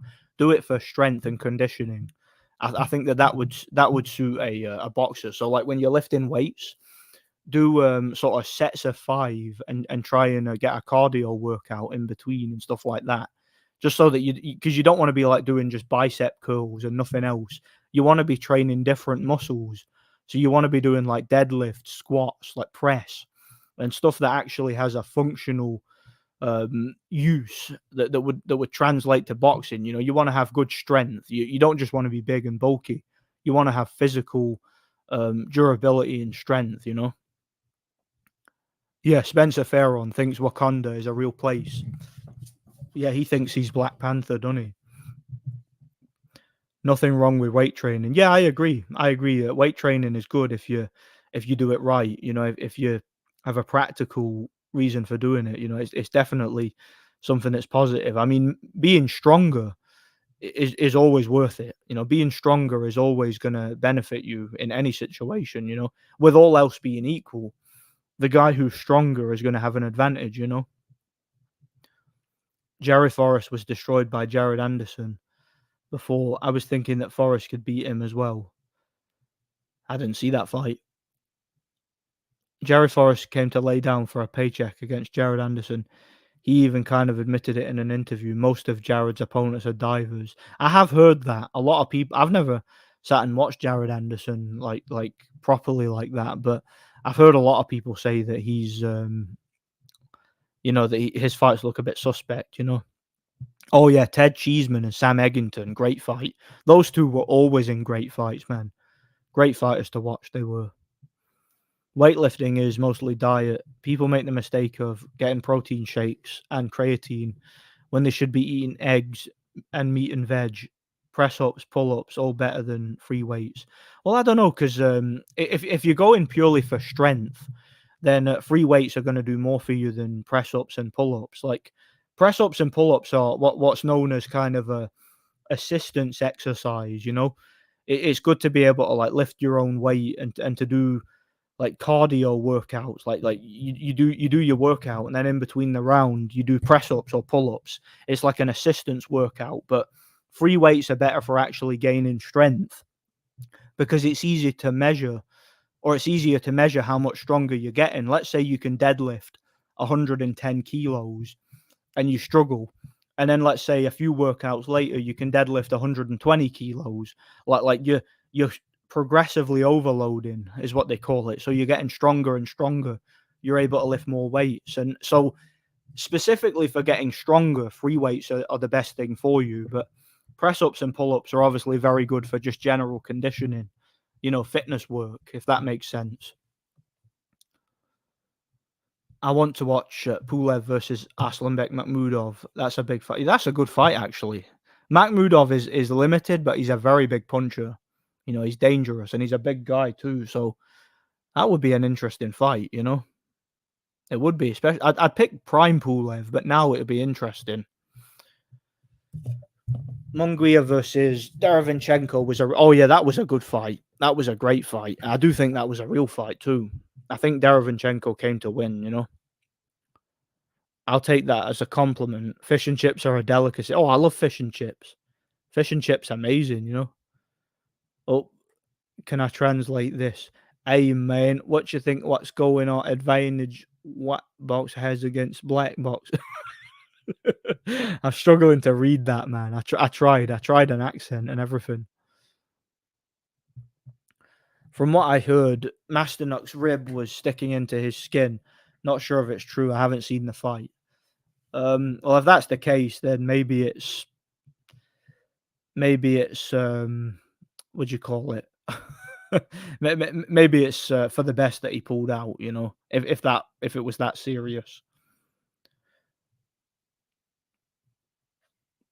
Hrgovic had to pick Makhmudov, not Demore. Yeah, well, that would have made more sense. Hrgovic versus Makhmudov. Mark Demore is just a bum who's there for a paycheck, basically.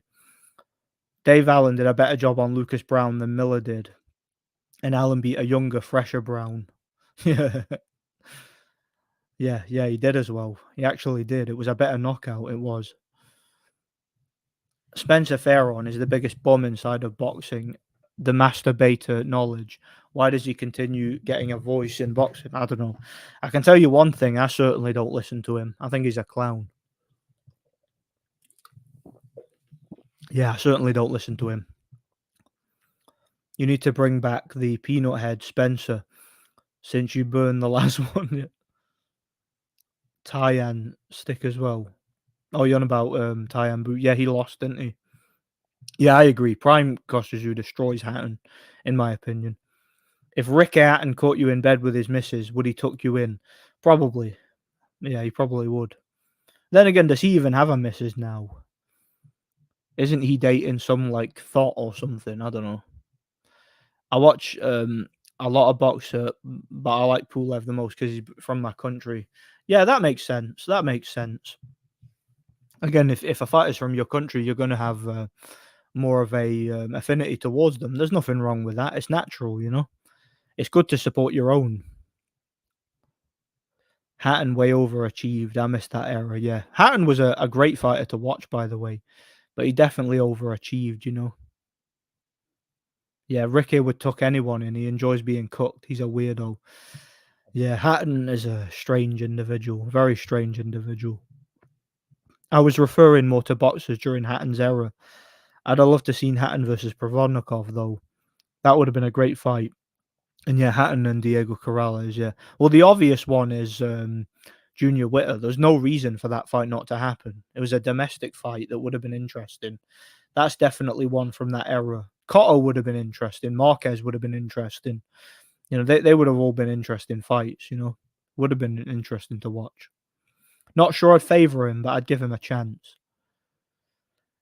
Make some more videos ripping that prick. Have you noticed that Insecure Pharaoh suddenly dyed his white beard to black?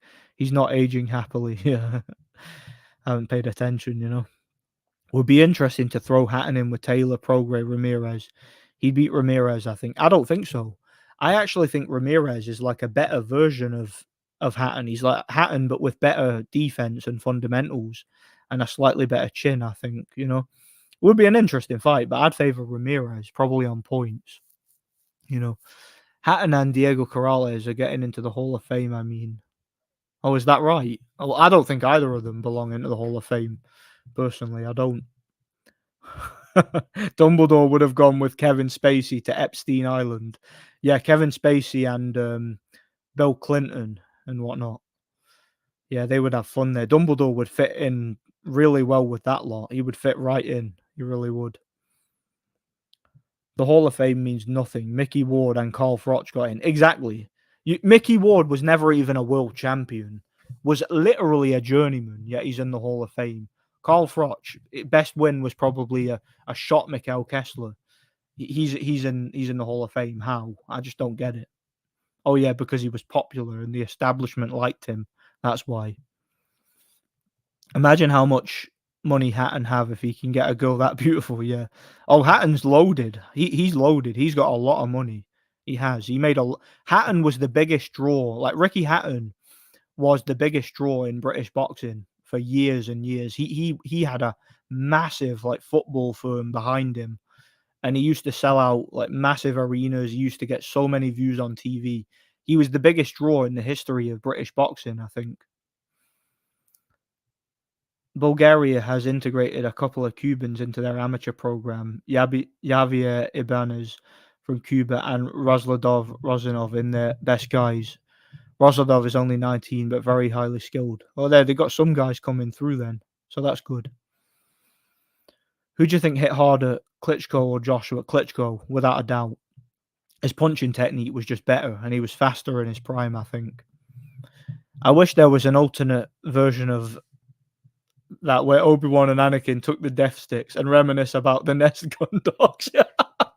Could you imagine that? Like Obi-Wan and Anakin just get high and they're like, forget the Jedi, forget the Force.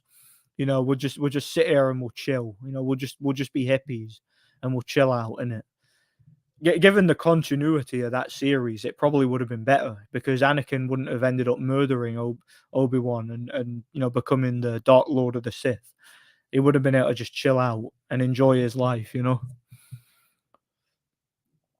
Vladimir Klitschko hits harder than AJ. Yeah, I agree.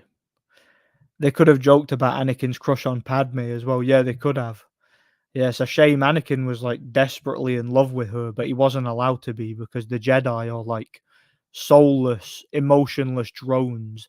And that's essentially what turned him evil. Was he saw the Jedi as the basically the source of all evil in the galaxy because of them hoarding and consolidating power without using it to protect the galaxy from slavery and degeneracy. And he just kind of he saw the Jedi's passive aggressive attitude towards the world and lack of willingness to use their power for the greater good. He saw that as a form of evil, essentially. And to an extent, he's right, So I think he had an ideology that makes sense. A very interesting villain. I talked about that in my other channel. I did a character profile for Anakin on my gaming channel. If you guys want to watch it, it's like half an hour long. It's up to you, Azerbaijan nicks Cuban and Russian boxers too. Yeah, Larry. Yeah, I agree. I think he's more explosive, whereas Joshua's power is more thudding. Peter Belberov is a new heavyweight prospect. Everyone believes he's the next Kubrat Pulev and makes him professional debut not long ago, scoring a knockout victory. Oh, that's good. I'll keep an eye on him. Like I'll keep a close eye on him as a Bulgarian prospect, and I'll see where he goes. He might be a champion. You never know. Yeah, it's an interesting amateur system. Eggington gave us one of the funniest moments in boxing where he just stood in front of Paulie Malignaggi and let Paulie throw everything he had at his chin and nothing happened. He let Paulie land like 20 unanswered punches and he just laughed at him and then went on to knock him out. That was so funny. It really was. I remember that so clearly. I think if Pulev is well, he could go for another shot of a world title, yeah. Especially if Usyk or Fury retire and vacate their titles. Pulev could easily get a shot at one of them. You never know. He could. I mean, I know he's in his 40s, but he's still in good shape, Lucas Brown got knocked out by Mok Petrovsky a couple of days ago and coming world amateur champion. I didn't know about that. I don't think I heard about it. I had a ferret called Petrovsky. That was his name. One of them, Alexander and Petrovsky. That was their names. I never named them. Their previous owner named them. Yeah, they're both in heaven now. God bless them. I miss them. God bless them. Hatton could have easily lost to Castillo. Yeah, some people think he did. Some people think he got a gift in that fight. It's a close fight. Turvo Pulev's more of a knockout artist than Pulev, but Pulev can knock people out with jab. Yeah, Pulev has a great jab. One of the best jabs I've seen in boxing. Like, he wasn't the biggest puncher, but he was so accurate and snappy with his straight punches, particularly the jab. Yeah, Marquez would probably outbox Hatton. I think he's just too skilled. Like, Hatton could get inside and give him problems, but for the most part, Marquez would just outbox him and counter him. Don't think he'd knock him out. I think he'd beat him on points, though. Prime for prime. Hatton reminds me of a less skilled, more powerful version of Josh Warrington with his in and out footwork. Yeah, I agree. Very, very similar style. But Josh Warrington, like you say, didn't have the power. But Hatton had a lot of power, but he wasn't as defensively skilled as Warrington, you know?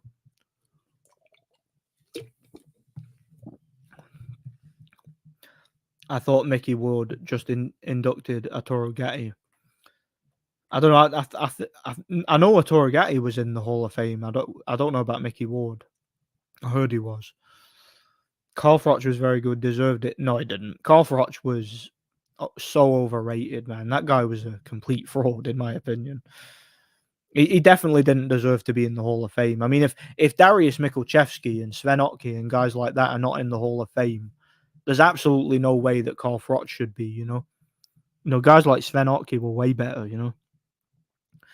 Daniel Dubois, no, he's dating a transformer. Too stupid to notice. Probably too stupid to notice. I mean, he looks like a big dum-dum, doesn't he?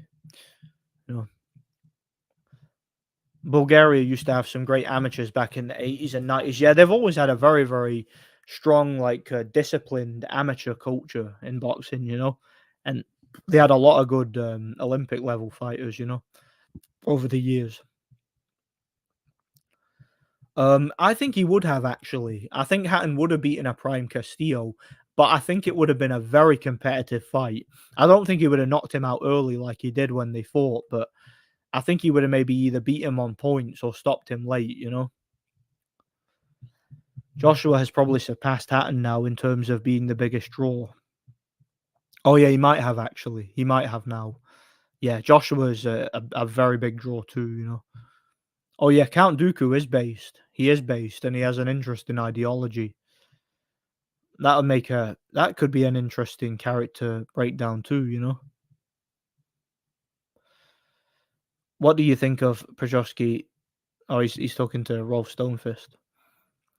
I saw Count Dooku as a villain as a kid. As an adult, I just see him as the smartest Jedi of them all. Yeah, I agree. I used to think Count Dooku was like, basically unequivocally evil when I was a kid. But as an adult, I actually think that, especially knowing more about the lore, he actually had an ideology that made perfect sense. And he saw through a lot of the lies and a lot of the restrictions of the Jedi. And he was more of what you'd call a grey Jedi, which is explained in the lore as someone who understands the Force and the ways of the Jedi, but doesn't subscribe to their doctrine. And he was definitely a lot more pragmatic than most of them, you know? He had his flaws. He was definitely a villain, but he wasn't a black and white villain, if you know what I mean. Like, he wasn't a unequivocally evil character. He was a character who did have an ideology, and an understandable one at that, you know? Rado Booker was never knocked out before the Hrgovic fight in 2017. Pulev injuries his shoulder in sparring with Hrgovic after hitting him with a jab, and that's why he pulled out of the Joshua fight. Oh yeah, the first fight that when they were first set to fight in 2017. Yeah, Pulev apparently had a shoulder injury. Is 23 too late to box? No, absolutely not. There's fighters nowadays that box into their 40s, so 23 is still very young, especially nowadays. You know,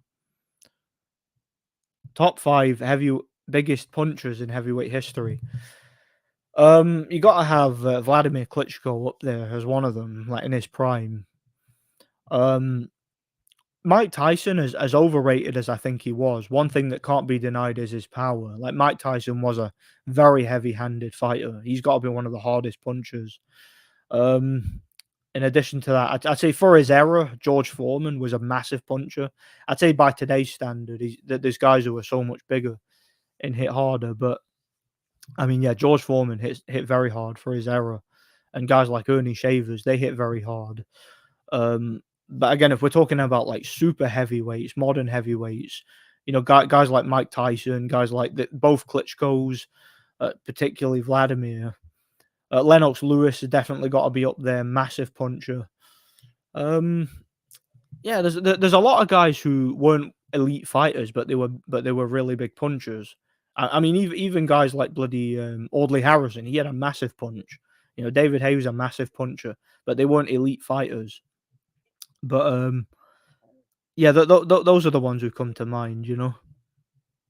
My point is, like, you could take a guy who's like shit, like Audley Harrison, and he might still be a massive puncher, but obviously he doesn't have the other things to back it up. I think that's kind of what like Ernie Shavers was, massive puncher, but not a very good fighter. Does Monster Inoue become pound for pound king if he goes undisputed again? Well, some people already have him as pound for pound king. Did your parrots get shipped from Russia then? Yeah, my ferrets, you mean? No, I don't know. I don't know who it was that owned them. It was my girlfriend's brother bought them off someone, but then he kind of abandoned them, and then we took them in. But I don't know who it was he bought them off. Maybe they were Russian. I assume they might have actually been Russian because, again, that was their names, Alexander and Petrovsky, which is interesting. They might have been Russian. So, yeah, I don't know who it was, but that was who they got their names from. But yeah, I loved them. We had them for years. They were lovely, really fun. Really fun company to have. Great pets to have. Hatton versus Claude. Yeah, that was a great fight. It was great fight. I gotta say, I rewatched Precise's analysis on the Canelo Kovalev fight. It was hilarious. Kovalev never throws looping right hands, but against Canelo, yeah, exactly. He was throwing the kind of punches he never throws. He wasn't jabbing to the body. He wasn't stepping in behind his jab. Nothing. He was just fighting like an idiot and sparring. Basically, that's all he was doing. I initially thought the fight was legit, but if you look at Kovalev's next fight against Turval Pulev, yeah, he fights completely different in that fight. It was a clear fix, that fight. It really was. Clear fix. A lot of movies are ruined for me now. I can't watch them knowing the actors went to Epstein. Like, yeah, it's very, very difficult to look past the propaganda and separate the art from the artist. I can't do it either. I can't enjoy movies knowing that a lot of these actors are nonces and sodomites and all that. I just can't deal with it. Josh Warrington on points, probably. Yeah, I'd recommend everyone go and watch that fight film video. It's a great expose.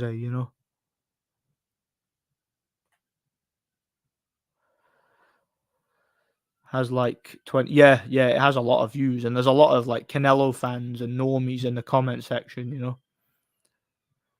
Dooku told Obi-Wan the truth, and Obi was too ignorant to listen to him. He could have ended the war if he'd believed and listened. Exactly.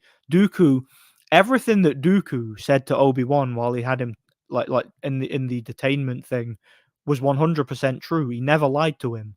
He never lied to him once. He told him straight up that the Senate was corrupted by the Sith, and basically the Jedi were too blind to it, and they were too dogmatic, and they were too ignorant to really see the bigger picture.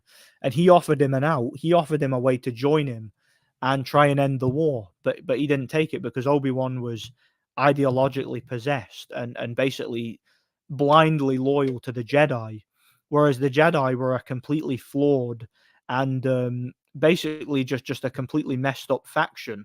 This is actually greatly explained in the Knights of the Old Republic games, where basically the Jedi are shown to be basically passive aggressive morons who basically hoard and consolidate power for themselves, but they won't use that power. They allow the galaxy to become a complete cesspit filled with degeneracy, slavery, and just suffering and degradation. They have the power to stop it, but they won't use it. And they basically lord their doctrine over people when it doesn't make any sense. Like they won't go out there and actually make a difference. And that's why Anakin, and I talked about this in my video, my character profile, that's why Anakin basically sees the Jedi as the root cause of all evil in the galaxy. he doesn't see them as real people. He sees them as emotionless, soulless, subhuman drones, and that's why he vows to wipe them out and bring peace to the galaxy. That's kind of his ideology. Anakin is he's basically a fascist, right? But he's not a fascist in the traditional sense of the word. He's not really someone who does it for a lust for power. No, he does it out of love. But he basically allows his heart to rule his head. He wants to use his fascistic authoritarian empire to root out all evil in the galaxy and bring law and order to a galaxy that desperately needs it. That's kind of his ideology. And even though he's not an intellectual, so he doesn't always interpret things properly, and he can let his heart rule his head, he has an ideology. And it's something that very, very few villains have, a genuine ideology that, while flawed, makes a lot of sense. You know, and that's the thing with Star Wars. A lot of things in the lore aren't really presented well, but when you really look into it and read a bit into it, it's very, very interesting. And it's not black and white. It's a very nuanced situation, you know. Luis Ortiz was 40 years old when he made his boxing debut. Yeah, against John L. Sullivan, you know. Or against Jess Willard, maybe, you know. Jack Dempsey or someone. Liston versus Tyson, by the way. Tyson is the bigger man in this fight. Yeah, he is by far. Yeah, Fury versus Pulev would be a good fight. That fight was supposed to happen in 2014, but Fury ducked. Fury pulled out of that fight. I don't know if you remember, in 2014, the IBF ordered an eliminator between Fury and Pulev, and Fury said he didn't want to fight Pulev. He pulled out to fight someone else. So yeah, he ducked that fight. Yeah, Froch didn't want to fight Sakio Bika. Sakio Bika called him out for a unification. Froch didn't even respond to it, you know? He didn't respond to him. Another one I want to see drop like a sack of potatoes is Charlo. Both of these two, yeah, they're both bums. I don't rate them. Oh yeah, Butterbean was a massive power puncher. Like he wasn't a world-class fighter, but he was a massive puncher. That's true.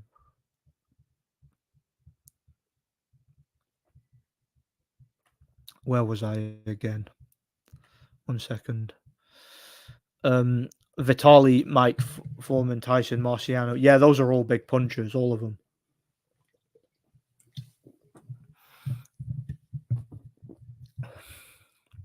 Normies will be mad you didn't have Wilder in the top 5. Mate, I don't have Wilder in my top 200. If I had a top 200, he certainly wouldn't be in it. I know there's certain autistic, obsessed weirdos who would take offense to that, but who cares? Come at me. Is what it is, man.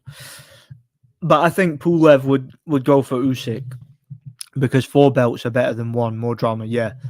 Plus Usyk's a lot smaller than Fury, so that would be a better chance for him. Like with all else being equal, you know.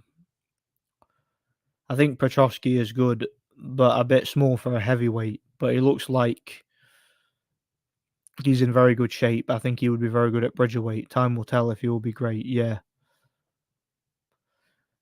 Yeah, Froch, he ducked James DeGale. He should have fought him.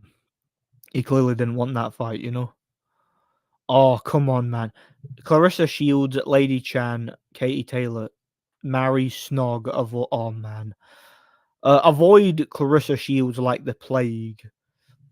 I don't know, man. Maybe Snog, Lady Chan, and marry Katie Taylor. Katie Taylor's a rug muncher, but at least she's white, you know.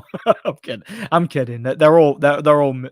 They're all minging like dykes, aren't they? So yeah, avoid Clarissa Shields, snog Lady Chan, marry Katie Taylor. I guess, you know, or just down an entire. Could you not have given me a 4th option, which is down like an entire carton of Diet Iron Brew or something? I'd prefer that, you know.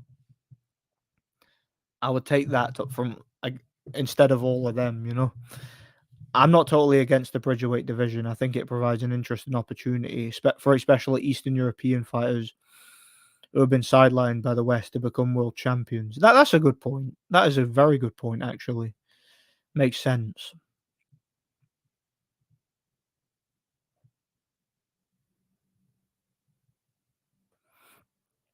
Where was I? I'm losing my place here. Butterbean arm weighs more than my leg. You don't want to stand and get hit clean. Yeah, yeah, that guy in his prime hit very, very hard. No doubt about it. Like, some of his knockouts were legit. No doubt about it. He had a lot of power. Does Usyk have the power to knock out Pulev? I don't think so. I think Usyk could beat Pulev on points. I don't think he could knock him out, personally. I don't think he would do it. Oh, Canelo knows his fights are fixed. No doubt about it. How can he not? The guy's not an idiot. He must know it. Surely he must. Are you going to review Sound of Freedom? I saw it in the cinema. I was going to review it, but I just kind of forgot because I had other things going on. And there's another movie I want to review. It's called Nefarious. That's probably going to be my next movie review. And I might review Sound of Freedom at some point. So, yeah, at some point I might review it. The Jedi thought the Sith no longer existed. Dooku was Giga-based, yeah. Jedi had to be destroyed to be rebuilt new and better. Absolutely. And see, this is the thing. The Jedi built their Jedi temple on a Sith shrine, feeling that that was a way to sort of show that the Sith were buried and done and that they would never return. But what they didn't realize is that the Sith were still out there, because as long as they continue to run the galaxy in such an irresponsible and passive aggressive way, there was always going to be people who turned to the dark side, and the Sith were always going to exist. And the Sith had plenty of time to rebuild, because the Sith have a thing called the rule of two, where there can only be two at any one time. You see, the Sith attempted to form an empire, but the problem is they kept stabbing each other in the back because the Sith crave power. And the thing is, there can only be two, a master and an apprentice. And eventually the apprentice would turn on the master and would murder him and essentially take on his own apprentice. So there could only be two. I believe it was like Darth Revan or someone who, in the days of the Old Republic, came up with the philosophy of the rule of two. And of course, Darth Sidious and Darth Vader, they uphold that philosophy. And you can argue that the Sith philosophy and the way that they rule the galaxy, even though it's cruel, even though it's fascistic, it makes a lot more sense than the Jedi, who basically just sit back in their temple and mediate between different warring societies, but don't really take an active role in governing and running the Republic and the galaxy. They basically allow the galaxy to spiral into pure degeneracy and to spiral out of control. Like the Jedi are basically leftists when you think about it, whereas the Sith are more. I'm not going to say they're right wing, because they're obviously, if you're right wing, you shouldn't be authoritarian, but they're a lot more pragmatic, is what I say. Is what I'd say in how they run the galaxy, you know. And they seem to have more of a understandable ideology than the Jedi, you know. They seem to. Oh, of course he was. Of course he was. Oh yeah, Jaya Pattaya is very, very underrated in my opinion, you know. Yeah, we were talking about this earlier. Evgeny Tivchenko apparently won a title at Bridgerweight. Palpatine was so obviously evil, but the Jedi were too arrogant and dumb to realize it till it was too late. Yeah, Palpatine was like a wolf in sheep's clothing, and he was an expert manipulator, but he was also at the same time, weirdly enough, a mustache twirling Scooby-Doo villain. And you've got characters like Yoda and characters like Mace Windu, who are supposed to be like wise and great leaders and so powerful and somewhat omnipotent in a way. But then you've got Mace Windu, who's just like, maybe we should do something about the Sith. This party's over. And he just doesn't do anything. And he doesn't play any active role in politics. He just allows things to spiral out of control. And that's why the Jedi were destined to fail. They were destined to fail. And the Empire, in many ways, was necessary to bring about change and bring about something better for the galaxy, you know? You could argue that the Empire, yeah, they did a lot of evil things, but they did a lot more good for the galaxy than the Jedi ever did. Like Vader's rule was a lot more morally just than anything the Jedi ever brought to the galaxy, you know? It is what it is. He did, Rolf, against Germany's Leon Hearth, and he had a controversial win against Yves Ngabu before that. Yves was a very solid win for Tishchenko. That was a very close fight. That, like, I watched that fight live on YouTube, and I thought it could have gone either way. I think I just gave it to Ngabu, but I didn't think it was a robbery. I thought Tinchenko getting the decision, it was justifiable. Like, I didn't fully agree with it, but it was justifiable. It was one of them. It was a very close fight that could have gone either way. The one flaw with the Sith is that there can only be two. Why not just send Anakin to kill the Jedi, but keep the younglings alive to train them and form a Sith army? The Empire would have been unbeatable. And there you go. And I talked about this when I did my character profile for Anakin. That's one of the flaws with the Sith.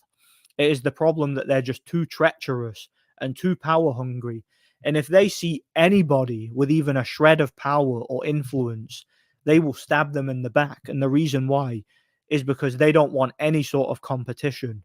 Because the thing about the dark side of the Force, and this is the part of the Jedi philosophy that does make sense, the problem is the Jedi don't understand qualitative nuance, so they take it way too far.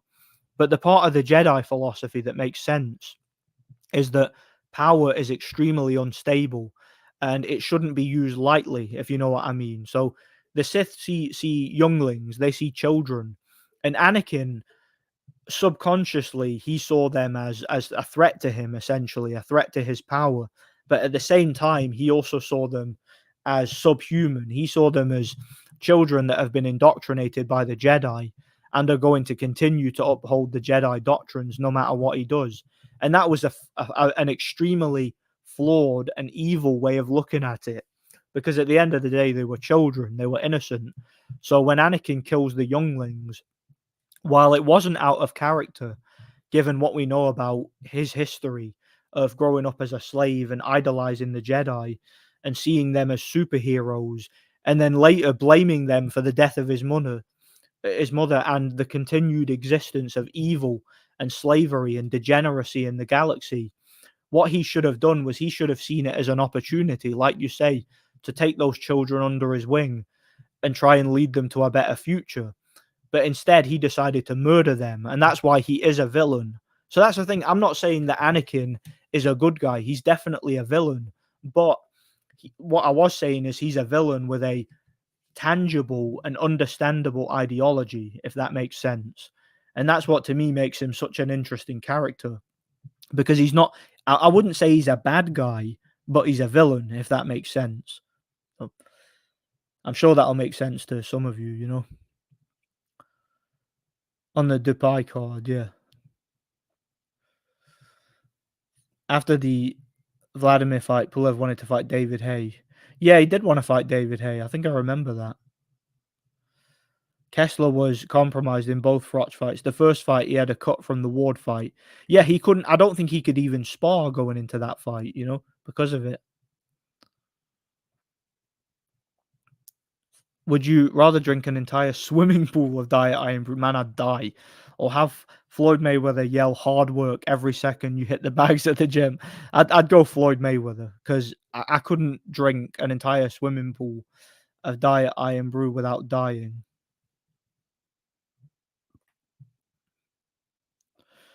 Yes. Do you know what? I'm going to do that, Svenoki. I'm going to do that. Next time I do a live, my avatar is going to be Base Dooku. Yep, your avatar should be Base Dooku. Yes, I'm going to do that my next live. Haney looks way older than his age. Yeah, he does. Haney looks about 40. He's only like early 20s, but he looks about 40. He genuinely does. Maybe he is that age. You never know.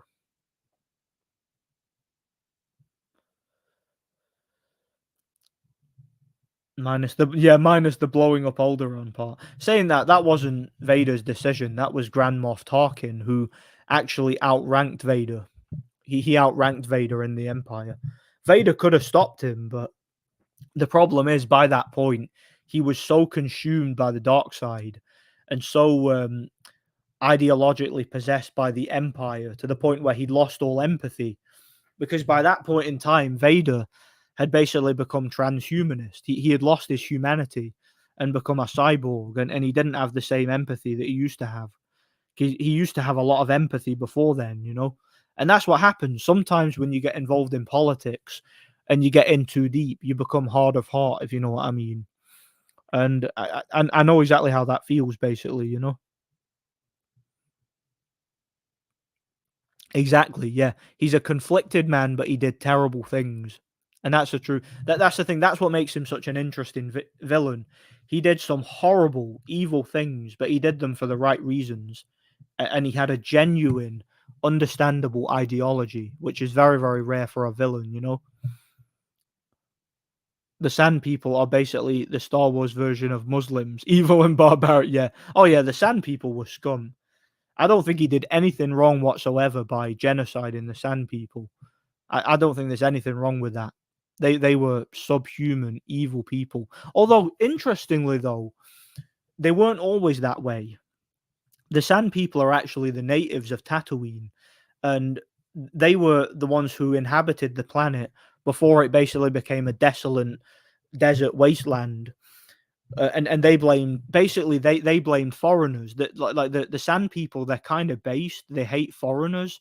They hate invaders, and they want to. Or in the past, they had a culture where they wanted to keep their planet and their culture homogenous. But basically, because their planet became such a desolate desert wasteland, they became barbaric murderers essentially, and they just became complete subhuman savages over time. So yeah, they're a lost cause. The Sand People, they needed to be wiped out. So I don't blame Anakin, especially with what happened to his mother. It was a righteous response from him, you know.